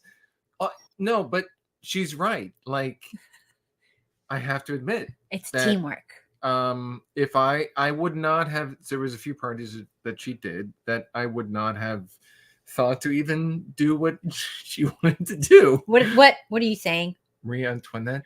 Oh yeah, I had a Marie Antoinette themed party and everybody dressed up with like the hair and the big poofy dresses, and we made like let them eat cake like type fancy desserts, and everything was color coordinated and it was super cute. And the cookies. And we got cookies that are like super fancy. What else? Well, you got cookies that were painted by hand. Yeah, like and cost ridiculous amount of stupid cookies and nobody ate them. Because I didn't want them to eat them because they were so pretty. Let them eat cake, but they're so pretty that they can't eat them. So let them fucking starve. Yes, that's right. Well, it's intermittent fasting. Let's be clear. They were hard butter cookies. They were butter cookies with like the icing on it, and the icing was like hand painted, so beautiful. Yes, crazy. But by an artist who's a loser, like you say. Yeah, because nobody ate the fucking shit that he made because he's a loser. Or she, or it, or who, or he, or ha. Well, the important thing is we did have fun. Yes, we did. Everybody else had fun, and it accomplished what I wanted. Which remember when we had the other party, like the like the scary costume party. Oh, well, wait, the one with the tarot card yeah, readers? yeah. The Yeah, two tarot card readers? Yeah, the yeah. one that said you were a bruja? She did? Brujeria? Yeah. I'm not. Yeah, she said you were a powerful witch. A witch. They don't know anything. They're just coming up with stuff I out of don't their know. butt cheeks. I would say she's a powerful witch. Yeah. You make things happen. Are you saying that I'm demonic? No. Then what's the difference? I don't. White witch. That's not a thing. No. That's not a Wait. thing. Tareyak is gonna like start screaming. Yellow witch? No. What the heck is that? Chinese? No. We're getting racist. No, stop. No. It's not racist. It's not racist. I'm just colors. Colors are a spectrum. No. The white witches have got that white privilege. They don't get burnt at the stakes. This is the other ones. It's those pink ones. Anyways, the illegal witches. Okay, we're going on Okay. to what? Wait. Forget about witches. We're not witches. Okay, the last one. Anti-feminist views. Do I hold views that are anti the feminist movement and a return to traditional values? At first, I thought you said Antifa, and then I heard the rest of it. Traditional values, feminist movements to advocate return. What are you reading? It's right here.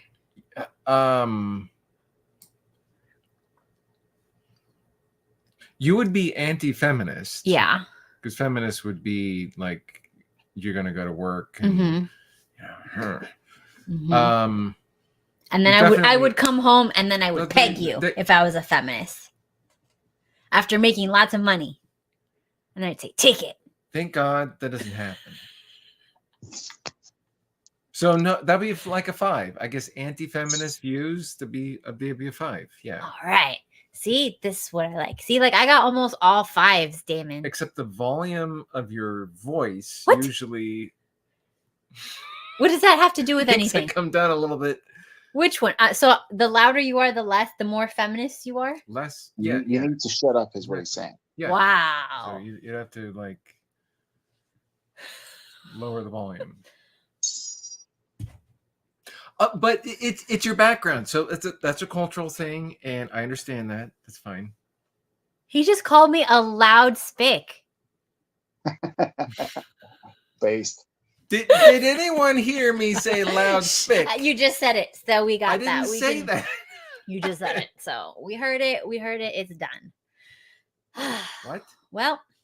Huh? Anyways, I think it did pretty good. What? Sorry. I think we did pretty good. I did pretty good. So I'm not that terrible. I'm not that great. Now, would I be like a TikTok trad wife in like the what's it called? Like the hell no. They require the gown. That requires you to I mean, you already have the cleavage, that's fine. You could wear a sundress, but you could not cook if you wanted to. I think you have the ability to, you just don't want to. You could make the bread, kneading it with some cleavage, like that ballerina person, I don't know where she's from, and you could knead the dough while holding the cat. And Are you talking about that Italian chick or? I don't know what she's from. There's a ballerina farm chick that got a lot of heat. Well, wasn't talking about that one. There's another one. The Latin girl with the big boobs. No, she's more Russian. Have you seen Pasta Queen? She's older, but holy shit. Pasta Queen. Pasta Queen. Yeah. Does she have some good ravioli? I see her shit on Facebook sometimes. I'm like, oh my God. I don't know whether I want to eat the food you make or just eat you. Okay, well. You could make there is a Hispanic trad wife with like traditional, I want to say like 50s style dresses, but like heavy cleavage and like very cinched in the waist. And like she has a the ballerina one. Is this the ballerina one? No, the ballerina one. The ballerina one is just a white chick. Yeah, and she's married to a billionaire, and everybody's talking smack about her, saying how she's a slave because a billionaire didn't take her to Greece. Literally, that's the reason. I need to. Ballerinas are hot. Don't look at their feet though. Yeah, don't get ballerinas down past the ankle. Okay, how about this? You can marry a hot ballerina, but she has a toe sucking foot fetish, so you got to do that too. But she can't feel her toes. That doesn't make any sense. This ballerina can feel her toes. They're just a little mangled. I it's only saw crunchy. one ballerina. I only saw one ballerina who had good feet. The rest of them, unfortunately, terrible feet. Mm-hmm. Agreed. And then hips too. Like I had a Olympian ballerina that I had to treat. Her hips are completely messed up. It's unfortunate. Unfortunate. And you know, they don't even make any money, which is crazy to me. It's like I destroy myself because of the joy of saying I'm a ballerina. Okay, so I know a few of them who are really wealthy. Maybe that's why they could afford. I hang around better people than you do. Oh my God. So wow. I knew ballerinas in the Miami City Ballet, but as soon as they developed boobs, so I know many of them who are good. Okay, I guess you're the expert then. Never I mind. knew them intimately. I see. Oh yes. I see. Were they I can't say that. It's good. Thank you for maybe calming I down. fucked their hips up, and that's what you had to fix afterwards. God. No. This one was like. Okay, whoa. Relax. I do leave them really right. damaged. You're the one. But do you like to break both hips to break them in? Yeah. Okay. It's different. This is so embarrassing. Pre-broken in. Oh my God. Okay. TikTok TRADWIFE. Yes. I can't get into TikTok for whatever reason. It doesn't let me in. That's what she said. Wow. That's why you need to break the hips. Yeah, that's right. Let me see if I can see it. What are these? I don't know. They're trying to act like they're trad. Let's look at some trads.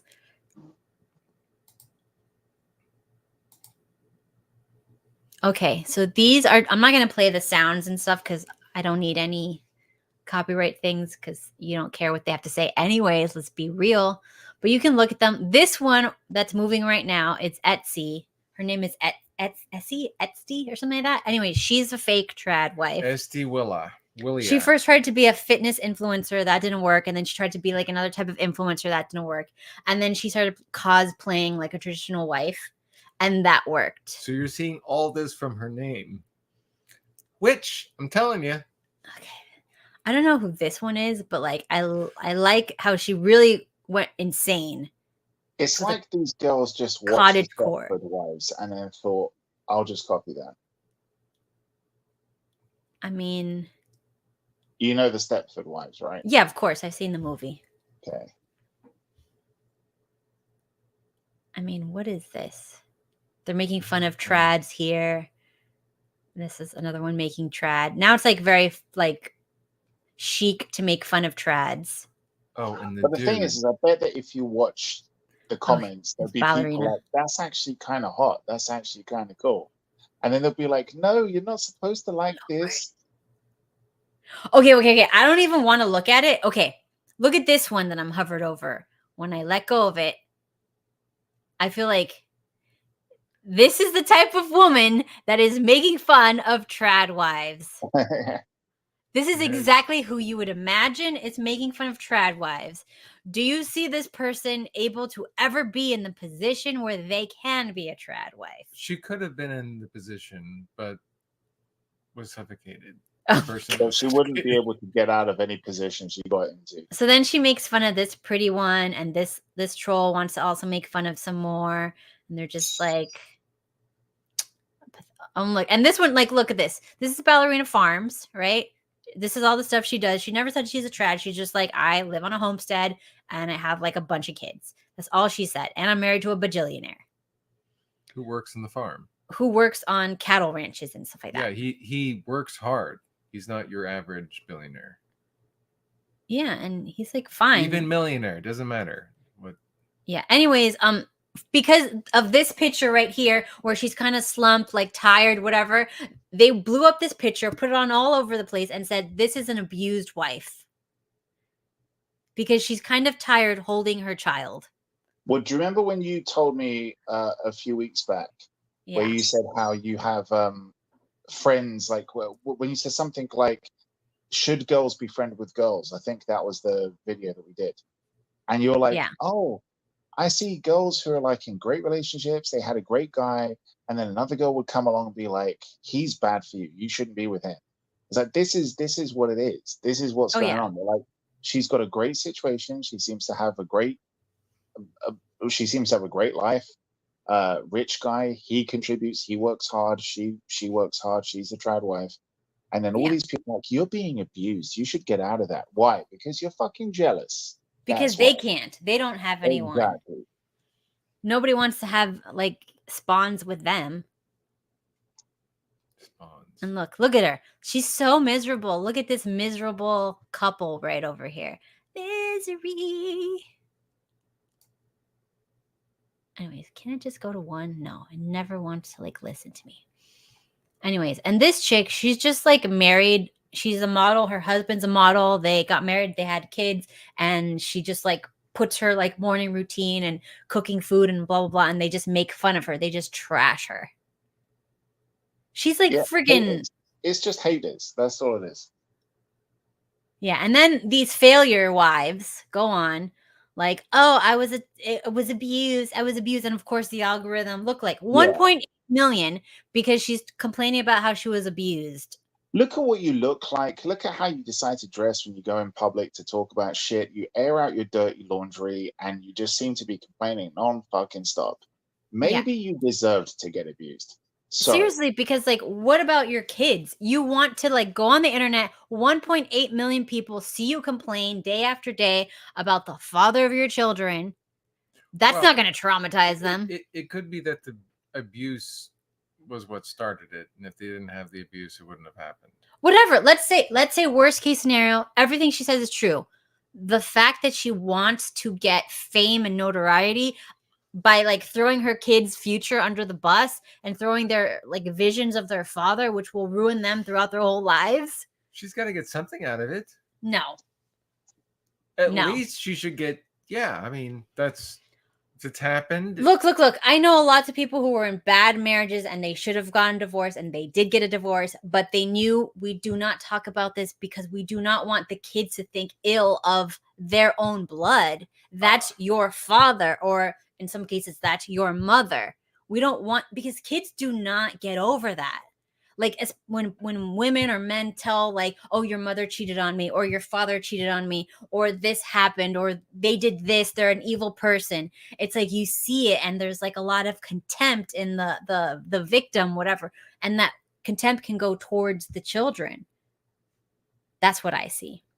I'm not saying if you're in an abusive relationship, don't freaking run, but don't ruin your kids. Like if you're single, you never like if you never had kids, I mean, if you never had kids and you want to complain about it, I'll give you a pass. But if you have kids, why are we throwing down their future? Like you should give them a lie. Like, somebody in the chat quoted what I said about her. So what did you say? Maybe you deserve to get abused. Oh my gosh. Wow. We're just joking here. Read the nobody deserves it, but except for me. No, no, shut up. No, nobody deserves it. We're just talking shit. Sometimes you need to ask why you're in a certain situation if you had. Nobody deserves it, but some people are the type of people that we know that's what they're going to attract. Let me clarify, because some people do deserve it. Oh no, we're not talking about. No. Hang on a second. Let me clarify, and then tell me if I'm wrong. Okay. Wow. When you hear these women complain about how like, well, no. If you get a strike again, it's them not liking you for telling the truth. So when you're with these girls, being against a minority woman, yes. These people who complain about like, I got cheated on, he cheated on me, okay, or he smacked me around or whatever. Okay. Let me first clarify by saying, if a guy cheated on you, okay, or if a guy smacked you around, and that can go both ways. And not in a fun way. If a girl, in a nasty way. If a guy cheated on you, or if a girl cheated on you, or if a guy or a girl smacked you around, it's not your fault, okay? It's not your fault. You didn't deserve it. It's not your fault. Now, here's the caveat. The first time it happens. Because if you stuck around with that person, you gave them a second chance, anytime you get smacked around or cheated on, it's your fault. There you go. I said it. Damn, I do not support this message. I think Yes, you can be. Look, what if? Anyone what with a brain would support that message. Okay, You get there we cheated go. on You and just you get smacked around, you Look, know what the person's like. And you All don't right. stay with them. If you stay with them, you know what you're gonna get. Yes. Okay, this is what if the first time that they were hit in the head, it was so much that like now they can't think. And they forgot. So they're regarded. They've been regarded. So now like they don't remember that it happened. But then that's Okay. No? Yeah. Like look, because some people don't remember. Or you're saying it's Yeah, blocked. I don't remember that they cheated on me. I don't remember that they smacked me around. Nah. No, they. Okay, we're talking about real life, not a badly written soap opera. Okay, look. I will also say this. I Why know. did that happen? Oh, they had amnesia. Okay, whatever. Okay, look, in the off case that you got amnesia or whatever, we're gonna give you a pass because you really don't remember. So, like, there we go. See, that's nice. Anyways, I do know people who've left abusive relationships, but this is what I know is it happened once and they left. Exactly. Period. Yeah. And That's it what always normal people happened do. before there was kids, unless, like maybe like let's say you're really dumb and you get pregnant before you get married. Fine. You got to leave. Fine. Just go. I But, had like- lots of sympathy for my friends who got cheated on or who got abused. I had sympathy for them. You Okay. had. I rallied around them. I rallied around them with our other group of friends. Okay. And guess what? They were dead to me when they went back to that guy. Yeah. When they went back No. to that person, I'm like, oh shit. So you just want to be 100% retarded for the rest of your life. So that they were dead Regarded. to me They after that. regarded that. Yes. I was like, we're not friends now. We can't talk. Oh, really? You're going to do that? Yeah, I'm going to do that. Why? Because I don't want to live through this a second time when they do it again. You know what's going to happen. This is time out of my life, having to cuddle you, having to comfort you, having to be there with the rest of our friends, or we're telling you it's not your fault and blah, blah, blah, and all this stuff, and you can do better. But then you decide you don't want to do better and you want to go back to that person. So after we did all of the responsible, good, decent friend shit and had to listen to her crying and whining and all of that stuff and not complain, and we did it and we were there for that person. We even watched some girly fucking films just to cheer her up and everything. And had to deal with her drunken ass going like, she drank like 3 fucking bottles of wine. And we did all of that. We were there for her. We were watching over her. She was puking. I wasn't the one holding her hair back. Thankfully, one of the girlfriends did that. But we were there for her, like good, supportive friends. And then guess what? I think he's really changed. I think you're a fucking idiot. And guess what happened? Thankfully, I didn't have to go through round 2 because I was like, nah. She brought that shit on herself. Yikes. Oh. Well, I mean, that's nice. Anyways, we're gonna move on from domestic abuse. I think because I think it's too. No, wait. No, Steve that wants is to a talk. very important message because there's a lot of people that go back to their abusive relationships, and in some cases, sometimes they go to another abusive relationship. Like I know a few people. I know one in particular. She had 5 divorces, divorced twice from the same person. That same person that she got divorced from was actually not abusive. I think it was the fact that he wasn't abusive that she had divorced him. Oh yeah. So, like, I mean, that's. She wants it written into her vows. Oh, love, Yeah. beat the shit out of you, throw you against the wall, tell you that you're fucking ugly and you're not going to find anything better than me until death do us part. He didn't do any of that. I would say his probably flaw was that he was 20 years older than her. Probably too boring. No, he was not boring at all. No, he was. He was too old to beat her up. Oh, his little bones would break. He could have, yeah, for sure, he could have, but he didn't. He wasn't. It wasn't. That didn't happen. It's like she was looking for the abuse, but she didn't find it. So, like that excitement of being I don't know. I think what that sometimes is. they get into the cycle of like, let's abuse each other, and then make up sex is really good, and then Yeah. it's like the roller coaster, and then it's kind of fun because you're like in the roller coaster, and then you start picking at them because you want to go back on the ride. So the point that I'm making is like, if you're in an abusive relationship, run. And figure out why you even liked that, if that was even like something that you entertained. Or add it within your red flags of people that you find to be Undesirable. Well, there's undesirable, but you should avoid. So Yeah. there are certain people you should avoid. Boring is a green flag. If you're bored and you're used to chaos, like violence in your home, violent relationship. Green? Red flag. No, no. It's a green flag if they're boring to you and you're used to chaos. Oh! I thought you meant the person that was boring was used to chaos, so that's what made them boring. No. Because... No. Okay. So, anyways, if you are used to chaos, high adrenaline, whatever, you try to recreate your childhood, right?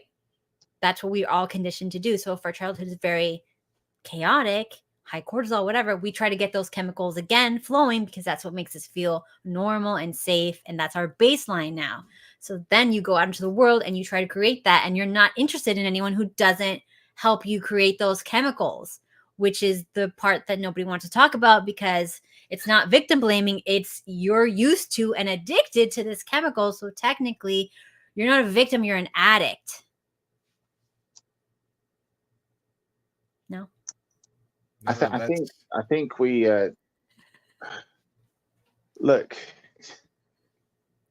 I don't know how to say this tactfully. Oh no. I'll ask a question. What's wrong with victim blaming? See, you don't know, because sometimes people are victims of their own stupidity. I mean, and they do deserve to be blamed.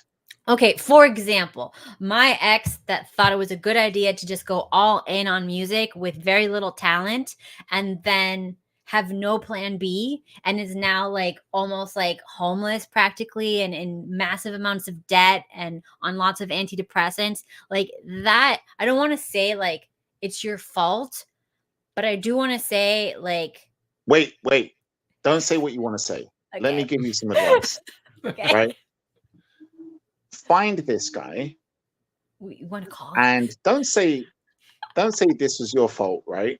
But you dress up in your finest, and Steve, you too, and both of you just walk down the street one time where he is, right? He Did you sees say us. he's already homeless? Is he already on the streets?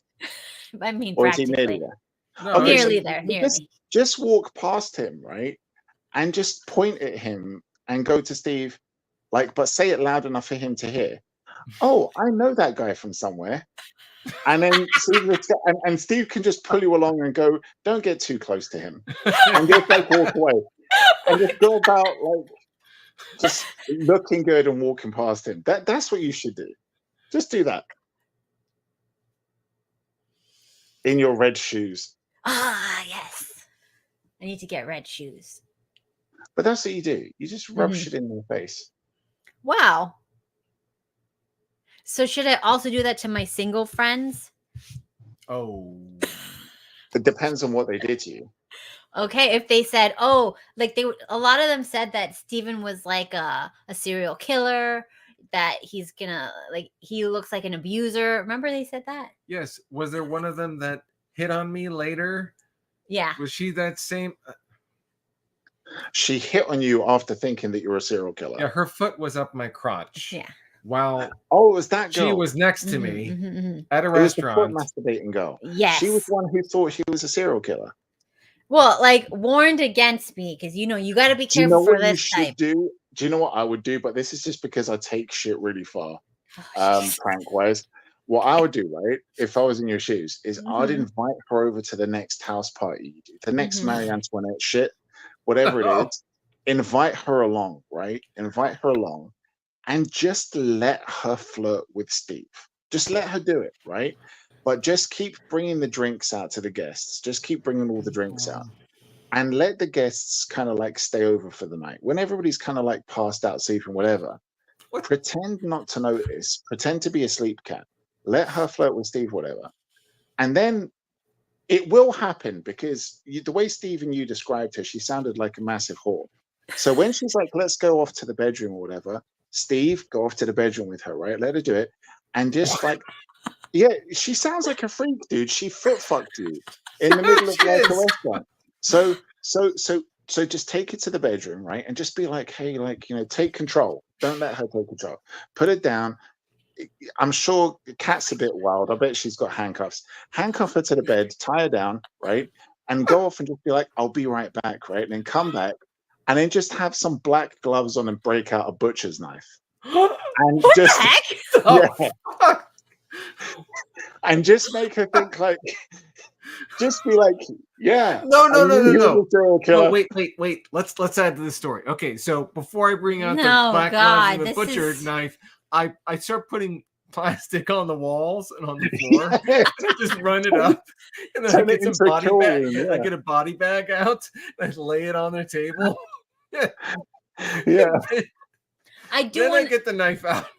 I do want to say that they did accuse him of being Dexter. Yeah, you should definitely do that then. You should definitely do that. Yeah. And then, and at parties, I should have a little bit of like spatter of blood across me. And they just say, "What's that red stuff?" No, it's nothing. Don't worry about it. Nothing. No, you'll find out later. You'll find out later. Well, that's nice. Do you want to hear my? Is it? Is it No, really? not really. Do you want to hear my TRADWIFE song? Oh no! Oh no! She made another one. No, this is okay. Sure, let's listen to it. Is it the end of the? Is it the end of the stream? No. Might as well be. Let's go. Do you want it to be? No, I mean, Save it to the end of the stream. no. Okay, We should hold on. listen What to is it this? twice. After Kat is restrained, bring in 4 friends and move the mattress back and forth while you and Steve maintain. What? No, we're not going to do any of these things. Also, I stopped hanging out with people like that, so they're not coming over no more. No, we could make it happen. Who's hitting on you? Who's hitting on you? No one's hitting on me, but we could have her come back and just, and say, you remember the time? No. Yeah. Is she No. married to her boyfriend? Yes. Or she is? Oh. Definitely bring could her take over him. and see if she still flirts with Steve. Yeah, for sure I could take him. I mean, it'd be difficult to find someone that couldn't take. Oh, honey. Maybe Daemon. I mean, he's tall. I would assume he's tall. What? From the waist What were you down, saying? he's quite. What are you saying about me? Steven's trying to decide if he could take you in a fight. Steve and I would just end up having sex. Oh, God. Oh, Well, God. I mean, yeah, if I get you in a rear naked chokehold, I could be like, oh, wait a minute. No, do something no, more we're not doing this. Oh, my gosh. Kat was actually picturing it when you said rear naked choke. Wait, he's exposed at the moment. Oh my gosh. Let's take advantage. Ask him Okay. for consent first. He's taking advantage of you.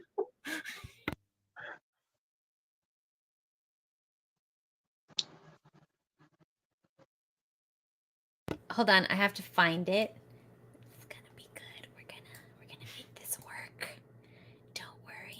I think they can hear you. Oh, they What's Kat looking for? What's Kat looking for? I wanna play the video, and then we could talk about the video, and then we could talk about something else after. I also have another topic in case we want to go longer called the mental load. That's what she said. Oh, This is why I can't. Mental load. What? Mental load across your face? What? that's when you shoot it up their nostril. Oh no, that's the dragon. Something dragon. All right, here is the music video. Oh, Oh God.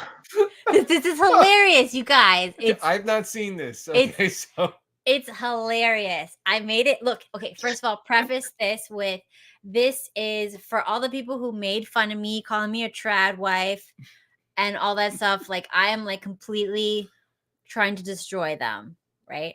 This is my FU to all the bitches that came at me.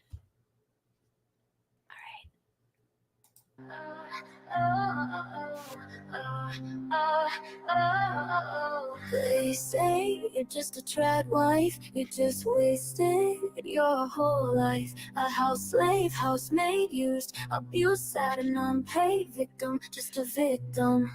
Get up, girls, go to work for the man, just not your own pay, your taxes. And when your work suffers, you're out on the streets. Let the government raise your children. Their values are better than yours. Work, consume, repeat.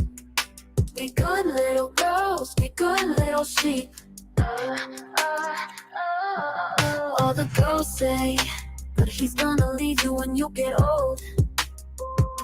And all the single girls say, I don't need no man, but baby please, you don't even got one. Taking advice from miserable people. You really believe all the stories are real? Not just one side, attention hungry, wanna be victims. But that's not for me. I'd rather take advice from the winners. It might be hard for you to see, so you listen to the spinsters. Shiny new degree, massive debt, driving to work today. You wept, leave them at daycare.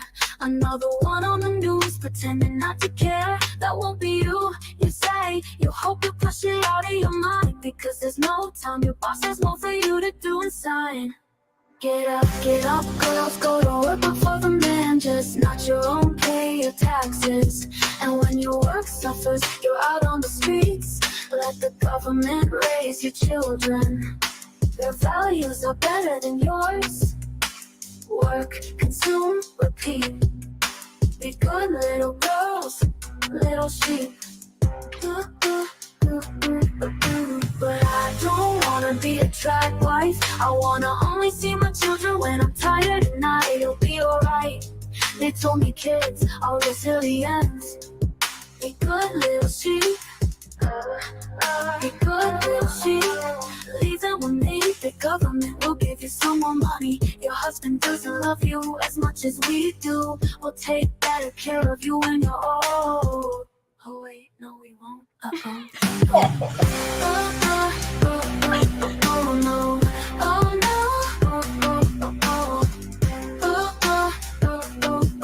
no, oh no. Get up, girls, go to work for the man, just not your own pay, your taxes. And when your work suffers, you're out on the streets. Let the government raise your children. Oh no. Wow. That was good, actually. I'm very proud. Ah, see? Yeah, that was better than the other two. Did you show them the second one? No. Do you want to see the second one, Damon? No. Let's talk about this one first. What? I think this one was like my best. I think it's the most like mean. The third song in her entire life that she's ever written. Yeah. With AI. It counts. Still counts. It still counts. Mm-hmm. So, do you have any thoughts, Damon? He's speechless. Well, no, we yeah. I'm speechless. He doesn't know what to say. Like, what are you gonna say? It's what? Was it bad? No. Okay. It's actually good. That's why he's speechless. He's like, he was expecting something to roast you about, but he can't. He'll find it. Just give him some time. No, it was good. It was good. It was good. I'm still new to AI music, so I know you gave me the link. I haven't gotten that app yet. So the songs you could do, I'm sure, would be phenomenal. Mm-hmm. How does it work though? Did you write the lyrics though? I write all the lyrics myself. Cool. And then you put like how what kind of feel you want, and you write descriptive words for the feel. Okay. Mm-hmm. Can you like decide how you want the tempo of the lyrics to be read? And No, you can't do very detailed stuff with AI. So I do like 20 to get like the one that I want. And you just keep tweaking how you describe how you want it to sound. Okay. How did you do the video? Oh, the video is just stock footage. Did you put it together, or did it Yes, do yes. the video for you? No, they don't do video. No, So but what I put program? the Okay. program. That's I cool. use Canva for that. You use what? Canva. It just has a bunch of Okay. stock footage, and you just piece it together. Cool. Good stuff. It's great for someone that has time on their hands. Wow. Yeah. You It's asked me great to for do a somebody small- who's I- like- I didn't have time this week. It's great for somebody who's like a solid 5 at not going out and making money. Oh my God. Wow. 5 out of what? 10 or 100? 5 out of 5. 5 out of 5, yeah. Yeah, I'm not gonna lie. Yeah, I don't make money. What are you gonna do? Well, but you actually, we could go into things like. That's great. You don't have to think of it. Take your time. We'll get back to that. Oh God. Well, look, I put up the money up front when I met him. What money? Like, I would pay for stuff for you. I would take you out to dinner. She bribed me to go to restaurants. Yeah, I would bribe him with money. I was a student. I was like, I don't want to go out. Yeah, she saw some chick that was like putting her foot right between your crotch at a restaurant, and she was like, I guess I'm gonna have to pay if I want to keep her. No. This is before. Well. That was way after. We were married at that time, and so it's completely. And was Violet around? I'm gonna have to pull out the big guns. I'm gonna do something no woman's done. I'm gonna pick up the check. No, it wasn't even about that. He's like, I can't afford to go to restaurants. I'm not going. You go with your friend. I wanted him to come, so I would bribe him. Like, I'll take you to this place. Come with me. Okay. So I was not very traditional No, in the beginning not at all. because I was paying for him. However, I allowed it, so I would say that's a negative on me. But then, You were poor. yeah, You were broke. He had potential, but it wasn't realized. and I was not about to ask my parents or or anyone else to give me money. I was like, no, I'm not going to ask for that, well, and I didn't. I could have. Well, Steve, you were technically a rent boy, and she was paying for you to be there. So like, it was a transactional thing. It's okay. It's cool. And as she long wanted as you there, you're like, well, hey, if you're paying, I guess I'll show up. and I'll bring the goods. I was servicing her. Yeah. I made Yeah, sure exactly. she got a good She oil paid. change every time. That's the thing. Yeah, that's how it works. She paid for the date, so you had to put out. But I didn't feel like that I needed to put out because I wanted to put out. Okay. So there was no it was no right. she didn't know. So you weren't a whore, but you enjoyed your job. So Oh that's good. yeah, Yes. I really enjoyed You it. got to do what you love. Yeah, and I loved doing that job. I loved that That's good. oil change. I loved to like. Would you prefer, like, let's think about it. Let's really think about it. Did Would you you enjoy prefer? the job so much that she was your only customer? Yes. See, that's good. There was an exclusive relationship before there was even a ring on your finger. Right. That's nice. There's a ring of That's the way. elsewhere, but That's it was the way Pretty Woman should have been. That was. You're Julia Roberts and she's Richard Gere, and it's like it all worked. only this time I took off my wig. It was a bait switch, though, because that's how we started, and then we switched how we end up. Yeah, I started with the miniskirt, and then she went to the miniskirt. Yeah. So technically, he was a trad wife. What? And then we got married. No, And then I was- became I was a student. same. Well, yeah. A responsible student. Okay. I think maybe a little overly responsible. Well, anyways, the important part is that it worked out and we're all good now. And I get to be the woman again. Yeah.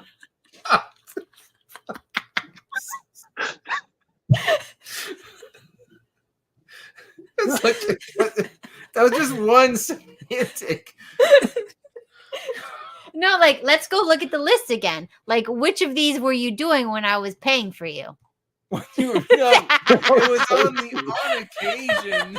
Be like, you wanted to go out to a restaurant. I said, no, I'll cook. No, I want to go to a restaurant. So I'll pay. I don't care. I want to go. And it's okay.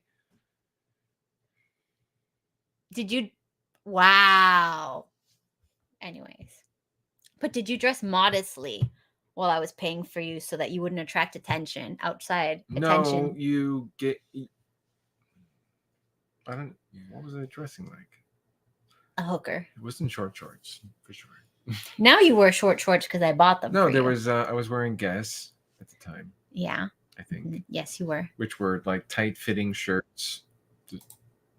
And did you also like, okay, let's see. Were you a supportive spouse when I was paying for you? We were not married at the time. Yeah, but you know what that looks like. Were you doing those things? Cooking for yes, I was cooking. Okay, so you were cooking. Good. I was cleaning good. my own. We weren't living together. I know.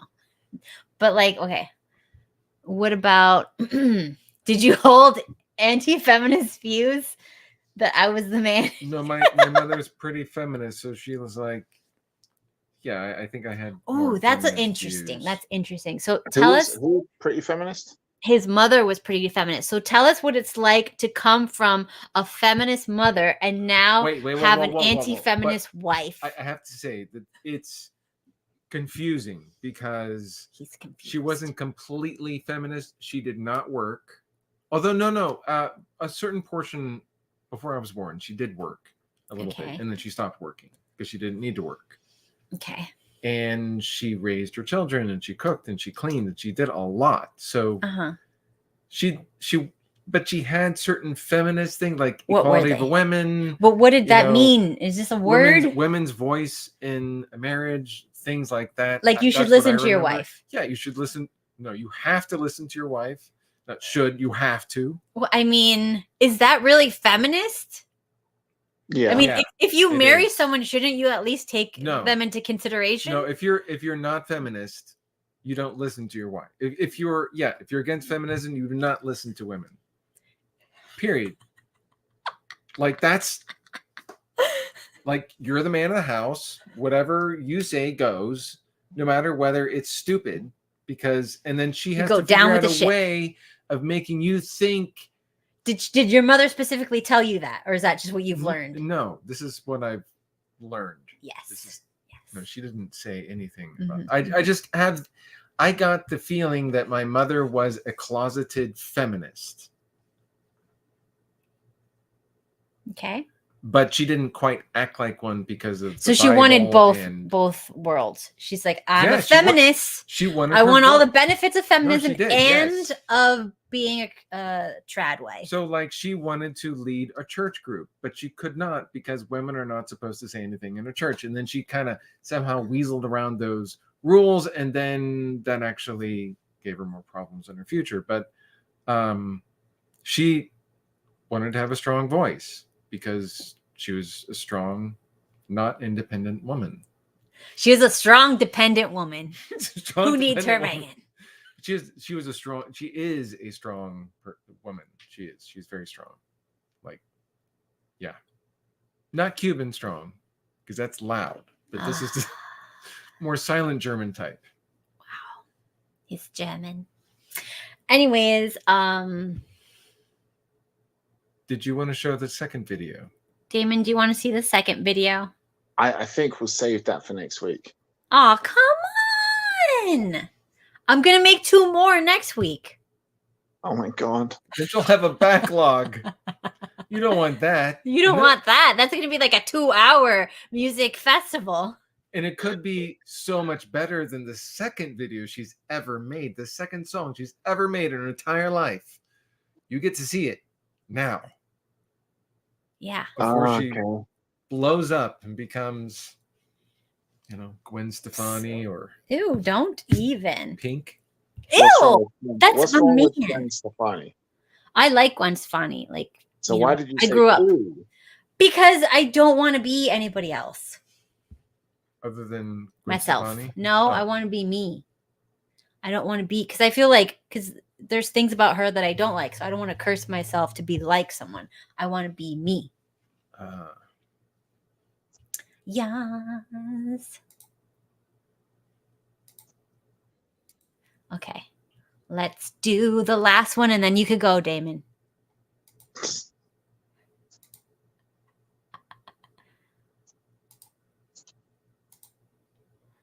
All right. This is good.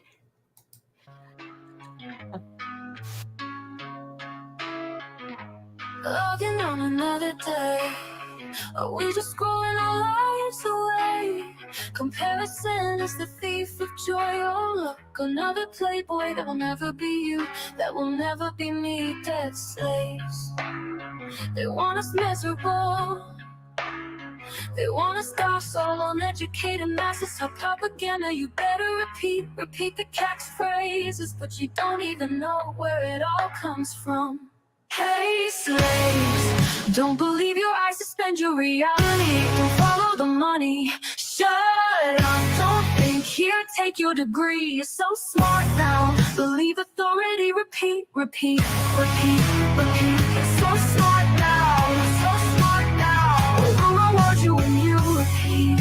If not, you'll be living out in the streets. Cancel your credit, close your bank account. Cancel. Appeal to authority. Appeal to their authority.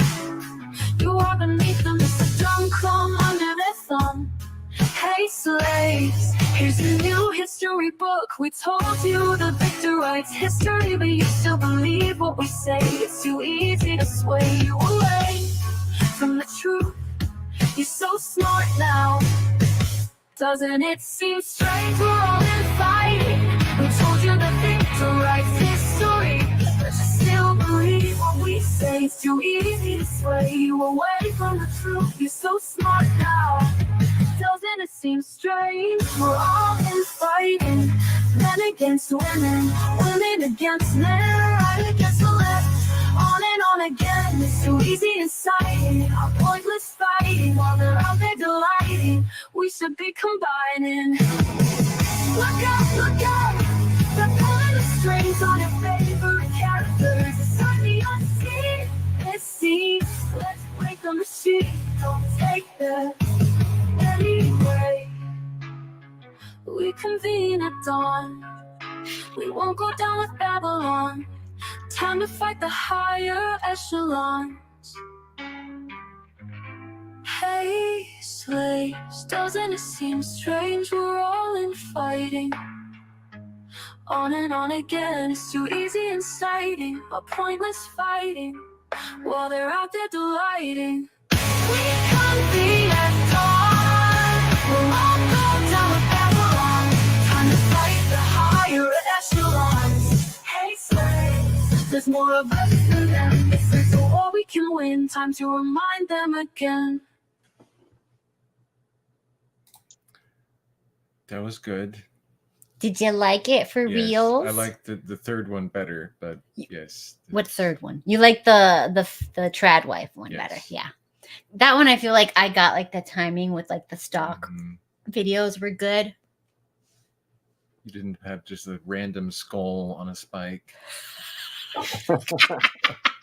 Like the first one, the red shoes one, was that one with the Yes. skull, the burning skull? Like, crazy. And the burning That red shoes building. one And was then, good, yeah. Which one? The red shoes one was good, yeah. So he likes the red shoe Well, one. the I like lyrics. the creepy videos. The lyrics Yeah. was good, but you could. You didn't like the redo- stock photos, the stock photos videos. weren't- Yeah, and then also, what somebody who has not heard about red shoes, when they hear that, like red shoes, what the hell are they talking about red shoes? That was actually supposed to be the intro for the conspiracy episodes. I think you should redo red shoes and Uh-huh. then describe what the red shoes are at the beginning, so that people are in on the. Just call it red shoe conspiracies. Like put Do another red shoe song, but make it fucked up and weird and scary. Like, give me an idea. Make the song scary. Like, talk about the red shoe conspiracy Yeah. shit in the The song. whole thing, go into detail. And you know that video that you did before the red shoe episode? That actually was a good one. Like, you had them walking through the forest. There was footprints, I think. And the chorus for the red shoe song should be like a little creepy nursery rhyme jingle thing. That's too. yeah. Yeah, I know, but that's too specific that it won't do that with the AI unless I do 2 separate songs. So like I do like the main part of the song, and then I get like a chorus that's just creepy, and then put it in there. But it might not work well. But we could see if we can finagle it. Work on it. Do it. So wow. I don't know. I'm gonna see what I could do. I'll see what I could do. Do we have like another topic for our AI songs? Who do we want to pick off? I want to do a song. I might do a proper song. I might not do an AI. I've got a couple of friends who do music. I used to have like a little job doing AV engineering, and 2 of the guys that were working there. So you were a creative? I was more into the video side. I used to do video editing. That's isn't that like a creative endeavor? Like that's not good for society or anything. It's not like you're a mechanic. You're not running the world with that. I was an engineer, but I went into. No. He was an engineer for porn videos. Oh God. Is that right? No. Maybe. No. How did you know? I mean, no. Your sexual prowess would tell me that he watches a lot of porn. Yeah, like he watches a lot of porn. That's the opposite. The more you watch, the less prowess. No, I used to do like setups and installations, and I used to do like the whole electronic side of it as well. But I ended up in this place where 2 of the guys that I worked with were musicians. They kind of contributed to me forming the opinions that I have on them, but they were lovely guys though. They were good guys, and I'm still in touch with them. They're good friends. One of them was actually hardcore, like special forces for the Israelis back in the day, but he finished doing that. He was no longer working the special forces, and he decided to go into music. So, but really good guy, and yeah, like I said, still in touch. So like I might do a song with them. It's probably easier than fucking trying to figure out how to do a good AI one. Could be. What are you doing? They're always doing stuff though. They're super creative. Okay, so I have some news. Oh God, what is it? There's more people watching me now on Rumble than on YouTube. Ooh. Oh, And you want to shit all over Rumble. I know, but like I'd never had that before. It's always been the opposite. So like that's pretty creepy. Creepy? Why is it creepy? Why is it creepy? It's just like I didn't think anyone went on Rumble.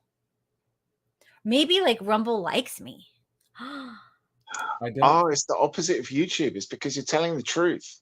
Wow. You're saying that men can't become women and women can't become men, and all of a sudden, oh my God, the algorithm is working in your favor. I mean, that's all it boils down to. If You they say like that liberals are lazy pieces of shit who are never going to accomplish anything in life, and all of a sudden your viewership goes up. Oh my God. How could this possibly be? I don't want the government turning my kids gay, and all of a sudden my numbers are shooting up.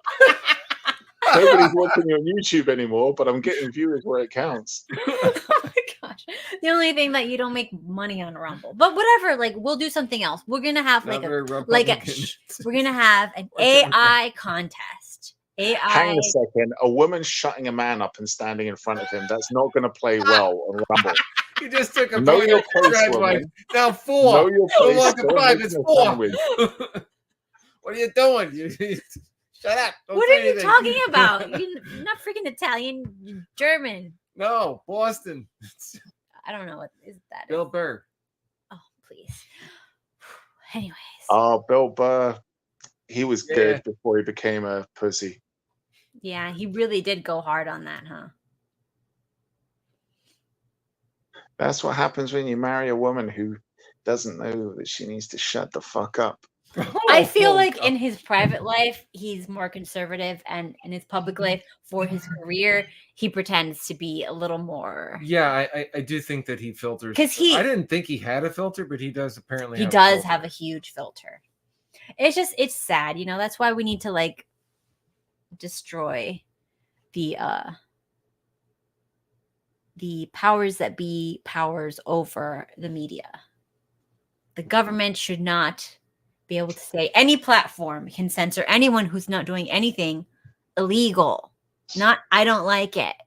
Illegal. Not illegal? Okay. Then it's a town square. You have to protect that. It's that they didn't understand the meaning of what hate speech is. They thought hate speech is stuff that I hate hearing. You're talking and I hate what I'm hearing. So that's hate speech. That's not. Yeah. Oh my gosh. Oh, I also want to talk about like the political implications of like why I think they went against mothers at the home, being traditional mothers and wives. Well, if there's mothers at the home that they can't raise your kids to be faggots, and by faggots I'm talking about the bundles of sticks. Right. Bundles of sticks. You can't become bundles of sticks, guys. You can't be you can decide to be whatever you want to be, but you can't be a bundle of sticks. You also can't be a burning faggot, which is a burning bundle of sticks. Okay. Yeah, you can't be a flaming one. Yes, flaming one. Right, flaming. You can't be a flaming one. Okay, so what I think happened was we all know like Rockefeller said that whole famous thing about like, I want a nation of workers, not thinkers. And then he got into both the education system and healthcare. He started public school education and everything is like, you know, sit down, the bell rings, blah, blah, blah, like a factory worker. You don't get to talk. You have to repeat what you're told. Don't think for yourself. Appeal to authority. Believe everything that the person with more degrees that we give them and tell them what to think and say has. You're only allowed to listen to them. But then if somebody who we give degrees and, you know, tell them what to think and say, starts thinking from themselves, we take their license and degree away, and we say that they're like a shamed or disgraced whatever they were. Well, that's an interesting thing that you brought that up. I wanted us to do when we do the next conspiracy theory show. If we do one that's not like crazy conspiracy theory, like sci-fi UFO shit, but if we do one about society and the NWO, there's something that I was talking about with a couple of people. No! Don't say anything like that on the internet. Don't say anything like what? What is the NWO? No women allowed. New World Oh. World Order, yeah. Oh. Why did I think it was NOO as in 2 O's? What? You thought it was N and double O. double O. No, W. You said That's W. because I didn't you hear can't- W. I heard double O. I'm like, what? No. it's because you can't spell, Kat. Yeah. No, she can't hear. Neither. I can do neither. Or spell, apparently. Yeah. Anyway, so yeah, we should totally talk about the Yeah, new, there was. new world order. I was talking with a couple of people about this, and some of them Mhm. who are like deep into that, and I've been speaking with some of the guys, like a couple of people who are like very kind of top tier people who talk about that shit. And there was one thing that I kind of realized, like they're quite fractured on, and it's when it comes to what the end point will be. And if you listen to the people who are like, oh, hey, you know what? You're not going to own anything, but you'll all be happy and all this kind of shit, right?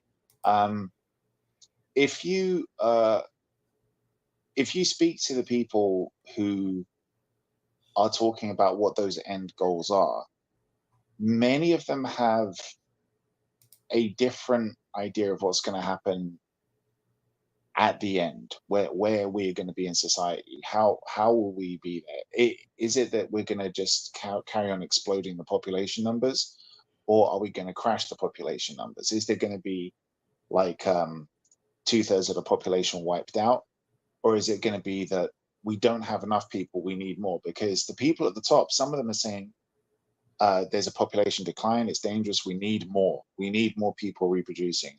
And other people are like, no, we don't, we need less, we need some of the population to die off. And when I was talking to these people, I kind of realized, like, well, look, you need to think about what they're building towards. What kind of future are these people building? And my idea was different. And when I kind of floated what my idea was, like, it kind of killed the conversation a little bit. They didn't like it. They didn't really want to think about it. But then I started getting messages from like about 20 or 30 of these guys that were just like, can we talk more about this? Because I think you might be right. And like, some of them were kind of scared by it. And I didn't think it was ever possible to black pill some of these people, but I kind of did. And it is kind of depressing to think about, but I think we need to think about it, because I think it's something that is inescapable. And I think that we are going to get there, unfortunately, as a society. And people need to be prepared about it. We need to be aware of what's going on. And I don't think it's a conspiracy theory at all to think that way, because it's the only logical outcome that's going to happen. But we can talk about that on the next conspiracy episode that you do. But just remind me about it.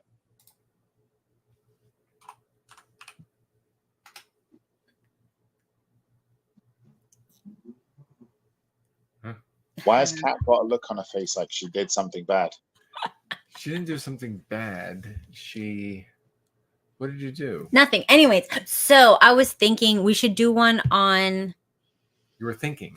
I know. I do that sometimes. That's why I get like a crazy face, because that's my thinking face. So I was thinking we should do something on the education system and how it's designed to make us good slaves, good workers. Okay, but this is my theory on the political things with the traditional wife being destroyed. I believe, so Rockefeller wanted workers, blah, blah, blah. The best way is to indoctrinate the kids. But there was still a lot of moms who were teaching their kids at home, because that was very common. So the only way to do that was to get and I don't know the timelines, is out of my ass. So you tell me if my timelines are wrong. But anyways, shut up.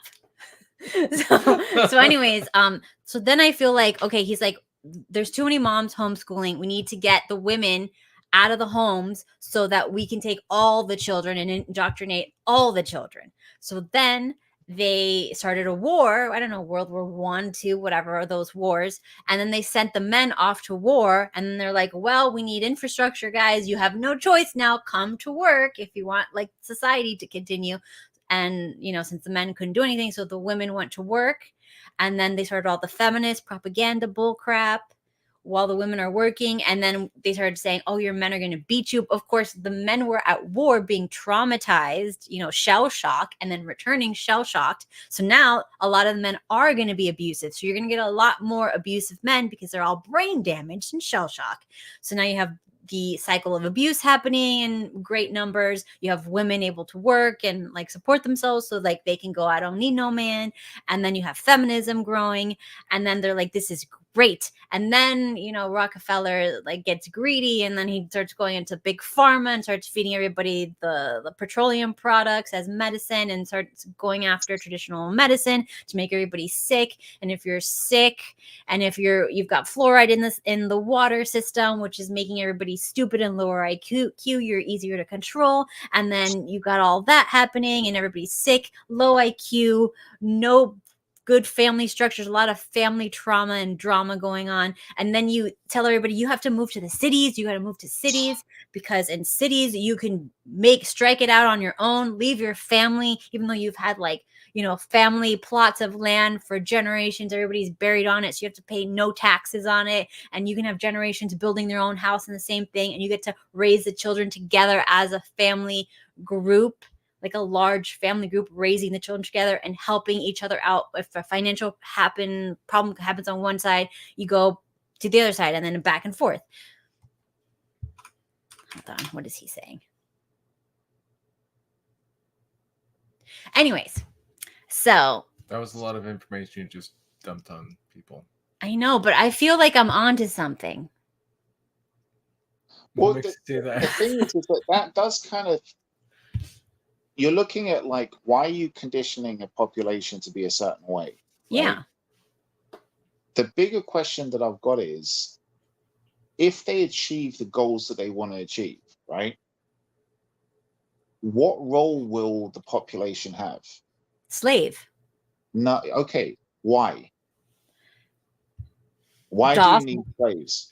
They need people to make the things and sell the They don't things want to that- do labor. They don't No, want to no, do no. labor. This is it. Yeah. Labor force, right? Yeah. Now, okay, I didn't want to get into this now because I wanted to save it for the future thing, but think about it this way. We've become more civilized than any other civilization that we are aware of in history. Okay, we've become more advanced. When I say civilized, I mean in terms of advancement, right? And now we're on the verge of having true AI. So what happens if they achieve that? Because that's what they're moving to. That's what they want. Yeah. What happens when you have true AI, actualized AI, and everything is automated, and you get to the future where you have robots building robots? Have you seen that film AI? No, but I know the gist. Have you seen iRobot? I know. No, we saw it. We did? I don't remember. The one with Unforgettable. what's Unforgettable. his name? Will Smith, where I don't remember. and he's got the Society of Robots. So you have the robot slaves, right? But you have robots building other robots and robots doing literally every task you ever want. And in this film, you see they're programming robots with Asimov's three rules of robotics, that why they can't harm humans, right? But you see humans peacefully coexisting for the most part with the robots. And the humans are there and they're getting weighted on hand and foot by these robots. Mm-hmm. Do you think that future is possible? For most jobs, yes. So I think not. Of course not. Why not? No way in hell. Because here's the thing. No. If you have those elites, the 1%ers or the 1% of the 1%ers, if you have those rich elites and they finally achieved this world that is so overly engineered, okay, that you have robots creating other robots and you have an infinite workforce out there doing everything that you want to be done, why do you need society now? Because they still like ruling over people. No, also, there's about that. People create new ideas. AI No, can you don't only need that. synthesize information that's already known. No, the elites don't need that. Or they've got all of them. The only reason they need the money is to elevate themselves over other people and create what they want to create. And what they want to create is basically a world where they have infinite luxury, they have all the conveniences at their disposal, and they have people working for them, doing the things that they want done, making the things that they want to make. Okay? Wait. I'd like to make a point. So, if you are ultimately wealthy and you're living in a world in which if you're ultimately wealthy and you're living in a world in which there are robots controlling everything, basically like fast food versus going to a fine dining restaurant, I would think that the ultra wealthy would still want their human slaves, and then everyone else would get the robots because they would want pure, intimate human connection, and they would want to have someone that they could feel like is a slave to them, gives them more sense of power, because you don't really have a sense of power with the computer. You have a sense of power over a possibly autonomous human that can think for themselves, whereas a computer doesn't have that. I mean, they could at some point, but they technically don't have that. I get what you're saying, and this is, I think, so there was a book that I read. I'll try and remember the name of it. It's on the tip of my tongue, but it was a long time ago. And in it, there was a moment where a lower class citizen meets a wealthy lord, right? And he complains about how the elites, how the rich, how the people who are born into nobility look down upon the poor. And this lower class citizen basically complains and says how you feel the need to lord over us so much that you even give yourself that title. And basically he kind of implies exactly what you're saying, that the wealthy or that the rich or that the noble have this kind of perverse desire to look down their noses at those beneath them, right? And the Lord basically tells him, I've never even looked at you.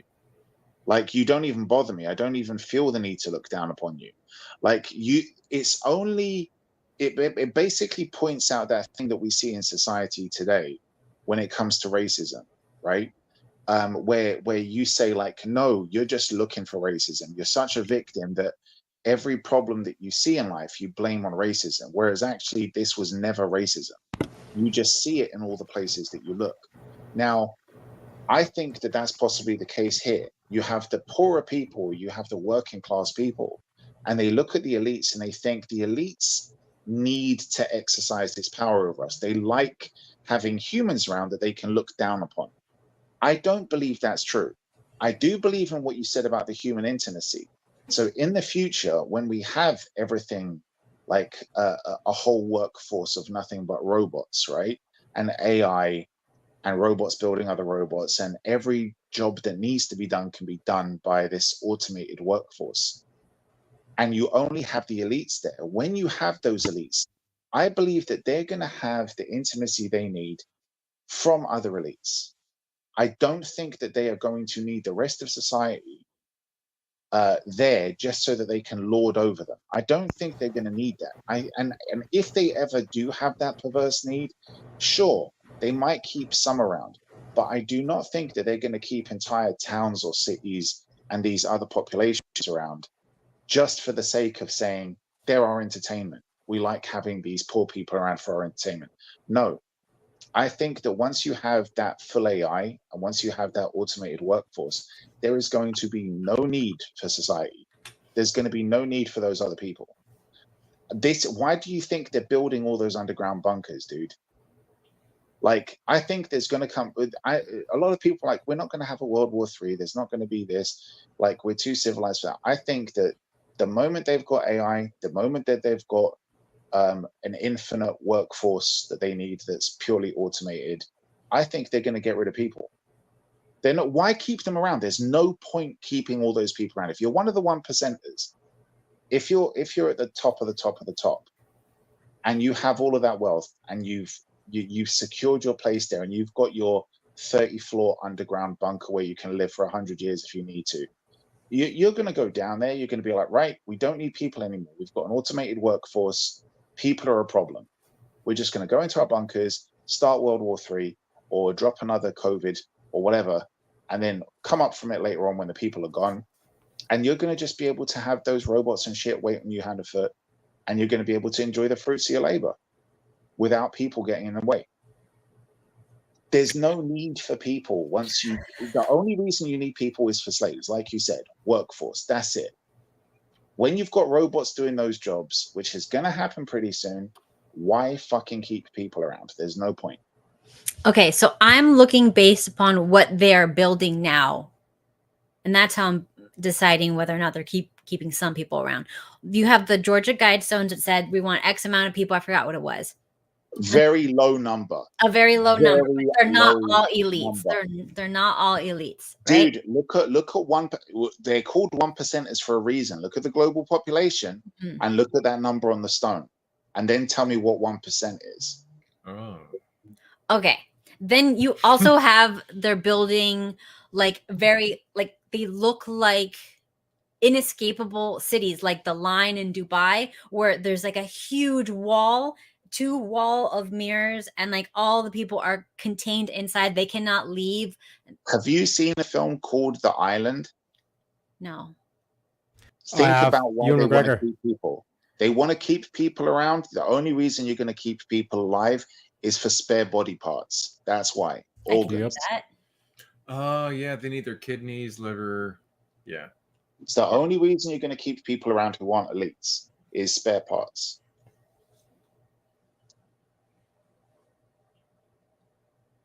Well, I'm sorry. I'm sorry you to go. bring the mood down. We're just spare Well, parts. that's right. You just do kidneys, heart, and liver. That's right, honey. I Look, mean, this ew. is what I'm saying. Like, there's people out there who are talking about, like, oh yeah, like population control. Look, why do you think that Tareyak and I spoke about this? You got Bill Gates buying up all the fucking land. They want to end farming. They're already doing vegan farming, which they know destroys the land. Vegan farming destroys the land. You're going to get 4 cycles out of it max, and then that land is fucking useless. And they're grinding under like all kinds of animals. Yeah, well, we already know one cow that. or like 500-600 Yeah. like animals are grinding under in vegan farming. It's not vegan. And they've already put shit in the water, and they've already put shit in the pokey shit, which makes it so that fertility's gone fucking down. All of this stuff is slowly bringing the population number down. And pretty soon, if that doesn't work, look, they're already bringing in that brain-eating parasite from wherever the fuck it was. They're constantly thinking up new diseases and shit to wipe people out. And as soon, like I said, as soon as they don't need that workforce anymore, why are you going to keep people? Like, why waste it? We are a drain on resources, and they know that. And so far, it's been a cost-effective thing to say, okay, they're a drain on resources, but we're going to allow that population to continue. Why? Because we get something out of them. We get what they contribute. They do work. But the minute you don't need certain jobs, they're going to be like, we don't need this many people. So what can we do? We don't need this many people anymore. We've automated this. We've automated that. We've automated that. And the more and more people you don't need, the more you're going to go, well, why are we sustaining these population numbers? We don't need so many people. And again, like the Georgia Guidestone says 500 million, which is like 5%, somewhere between 5% and 10% of the total. So population. look, 8 billion global population, and what was it? 500 million. Right. Okay. So you got 500 million there.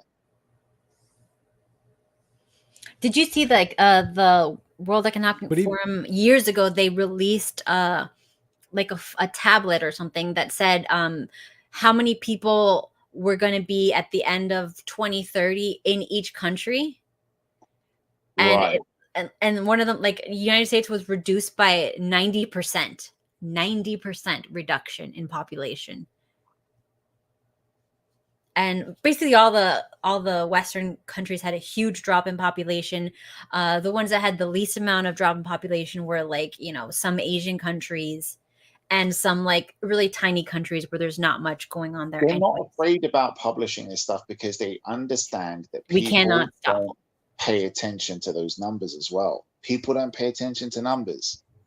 You can tell the numbers, they don't fucking know what it means.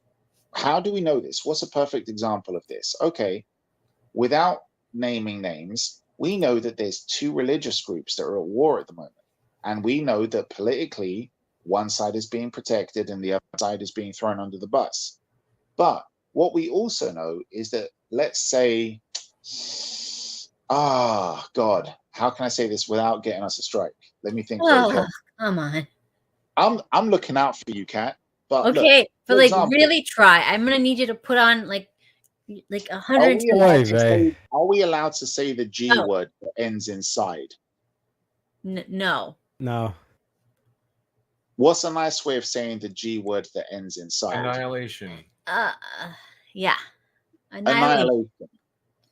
Okay, so we know that there are you've got one religious group of people who like to explode when they get angry. Oh, then you've got the other group of religious people that are apparently very stingy with money. Okay. Okay. Now, hey, who are you calling a schmuck? I'm not allowed to say the word. I'm trying to not get What cat. Damn it, Tareyak. Stop. Okay, so Gosh. here's how you know that people don't pay attention. No. Don't you dare.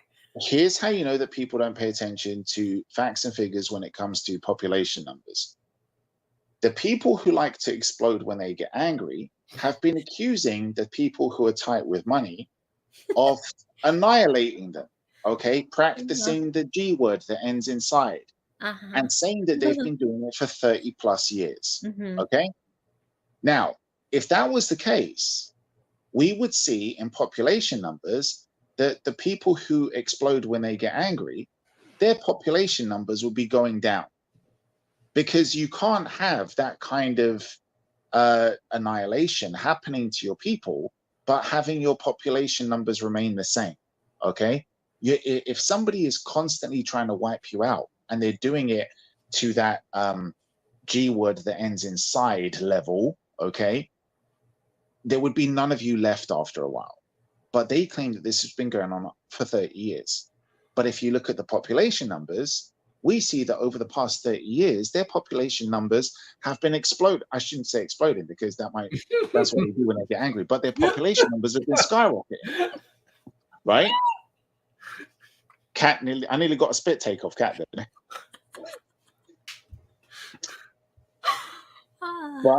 But that's what's been happening. So this is how you know people aren't paying attention. I don't think they're trying to mutually destroy each other. I think one are trying to move the other to places that they would like them to be, that they plan on exterminating those places later, as per the World Economic Forum chart. Okay. But all of them saying they're herding the cattle. Right now, they're herding the cattle, and where they're herding the cattle is probably where they're going to remove the excess cattle. Yes. Yes. I just like to say that Stochastic Decay says Cat GPT is so lifelike. Oh gosh. Thank you. It was a funny comment, okay? It was a funny comment. But yeah, like in terms of the whole point, like I said, what we should call her from now on. God. Like, how many countries are like recognized as Muslim countries? And then how many countries versus there's over 50, by the way, just in case anyone was wondering. And how many countries are recognized as dingy, whatever way Daemon described the small hat people, Jays, whatever way to not get us banned. The cheap society of peoples. It's only one, and even then, it's technically a secular state. So yeah, I don't know about you guys. Like this whole kind of like GO. Let's not try to spell. It's too hard for us. Yeah, GENOCIDE. Yeah, annihilation. The G side, the G side, because we could say that's G spot. You know what I'm saying? No, we're supposed to be talking about relationships, so I don't know why we're on this topic, but it is what it is. Here we go. When you get those accusations, it's like, hang on a second here, lads. Do you know what I mean? Like, it makes no sense. Do you know what I mean? That's why I always like to defend the schmucks, because at the end of the day, if we don't defend them, no one will. Because I think it's 50 million versus like 1 billion. Look, this is what I think. I think it doesn't matter. No, versus 2. You have to understand, they do not care about religion, about race, about like where you're from, about anything. They're just going, who are the most compliant people on earth? Oh, these Asians, they'll be great slaves that we'll keep around. Now, the rest of these people are a problem. Let's help them destroy each other, and then let's destroy their countries, and then let's herd them into places that we can easily destroy them all at once. Yeah, but how? War, bombs, famine, whatever. Like they have a plethora of ways to off us. Yeah, poison us. The United States is the most poisonous way. Do you know what the easiest way of killing 8 billion people, if you want to do it, is? Right? Solar flare. You take away the food source. Give them ideas. And then you First let of them all, live and stop compete. giving them ideas. No, but that's what they're doing. They're already doing that. They're already saying, look, they've genetically engineered all of the fruit and veg so that there's essentially no nutrition in the menu. Yeah. And the only thing that's got nutrition left, they've either poisoned 70% of it with growth hormone and antibiotics and shit, and the rare bit that you have left of any kind of cattle, they want to end up buying up all the land and making it unfarmable. So what happens when you have no more farming? And what happens when you have the only food or fruit that you can grow is essentially nutritionally worthless? Bugs. What are you going to eat? Yeah, they're going to give us bugs. They're going to put bugs. Yeah, They've already but announced. then what happens when you stop feeding them? You're just going to have a population of people that are going to be fighting over scraps or essentially nothing left.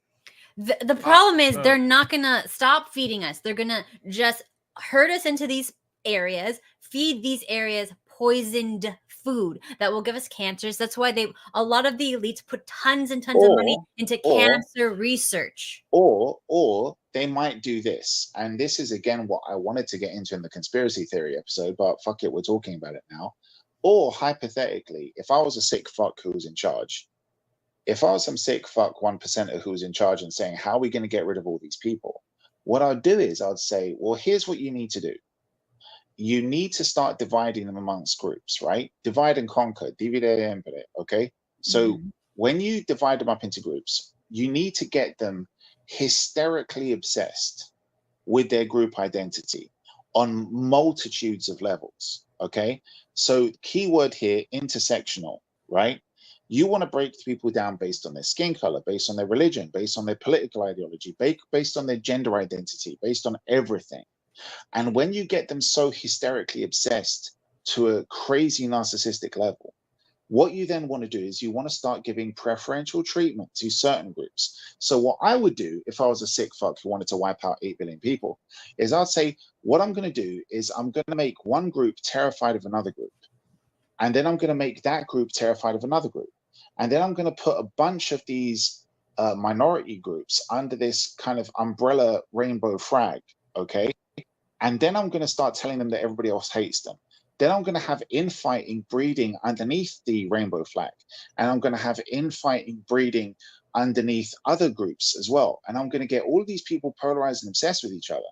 Because then what I'm going to do is I'm going to start saying that anything that you don't even need to do, you don't even need to lift a finger and attack these people. But if you just say something about it, we'll arrest one of you. But if you say something about another group, we won't arrest you, we'll celebrate you. So I'm going to have 2-tier policing. And then what I'm going to do is, without having to even tell the army or the police or anyone to even raise a gun, they're going to start attacking each other. Because they're going to realize that the war is already going on, even though it hasn't been declared. And then all you need to do is sit back and watch them kill each other. I mean, that's basically, you just laid out my whole song, Hey Slaves. And that's what's happening. And we know that that's what's happening. So they don't need, look, the last thing you want to do is, if you want to start a war that's going to end everyone, is the last thing you want to do is let them know that you're the one who lit the match. You don't want to be the one declaring that it's the war, because you know that what's going to happen in that case is a revolution and they're going to rise up and kill you. But if you just set the scenario for them to kill each other, nobody's going to come and kill you. They're going to be too busy killing each other. Exactly. That's why I don't think it's the tiny hats against the people who like to blow up when they get angry. I don't think these are our problems. I think these are manufactured problems. I mean, they literally went to like Middle Eastern countries, blew them all up, and then funneled the people over here by force. Well, look, you live in America. What do you think? I've got to tell you something. Taiwan. I'll tell you one of the things that shocked me over the past 5 years. Okay, the biggest shock to my system that I kind of encountered wasn't how pathetically most people rolled over and took all of the insanely insanely. I don't even know a word that's harsh enough to describe it, but these authoritative diktats that happen. Okay, well, look. after This COVID. is another thing. We're not allowed to say that word. No C word. I'm sorry.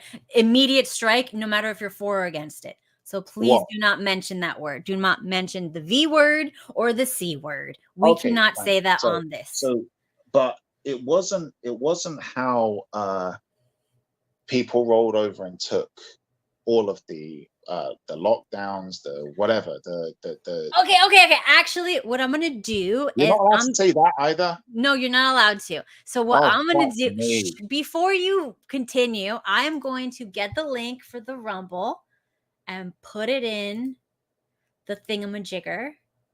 Let me find it. Thingamajigger. I'm gonna put it in the thing. Oh my god, what is the freaking While Kat like takes like 10 minutes to switch to Rumble, which should take like 2 seconds, but it is what it is because she's a boomer. I'm gonna go take a piss. I am not. Oh my god, Rumble does not work normal. This is the problem. Where is the share? Here we go. All right, kids, everybody come to Rumble if you want to hear Damon talk some mad shite. Otherwise, No, just stating truth and facts. come to Rumble, or you can go on X, Persian Kitty Cat. Persian Kitty Cat with a K is the account. You can watch it on X, or you can see it on the link in Rumble. And I am going to remove YouTube because it is not allowed none of this conversation. Okay. How do I do it? I do this. Yes. Remove. Okay.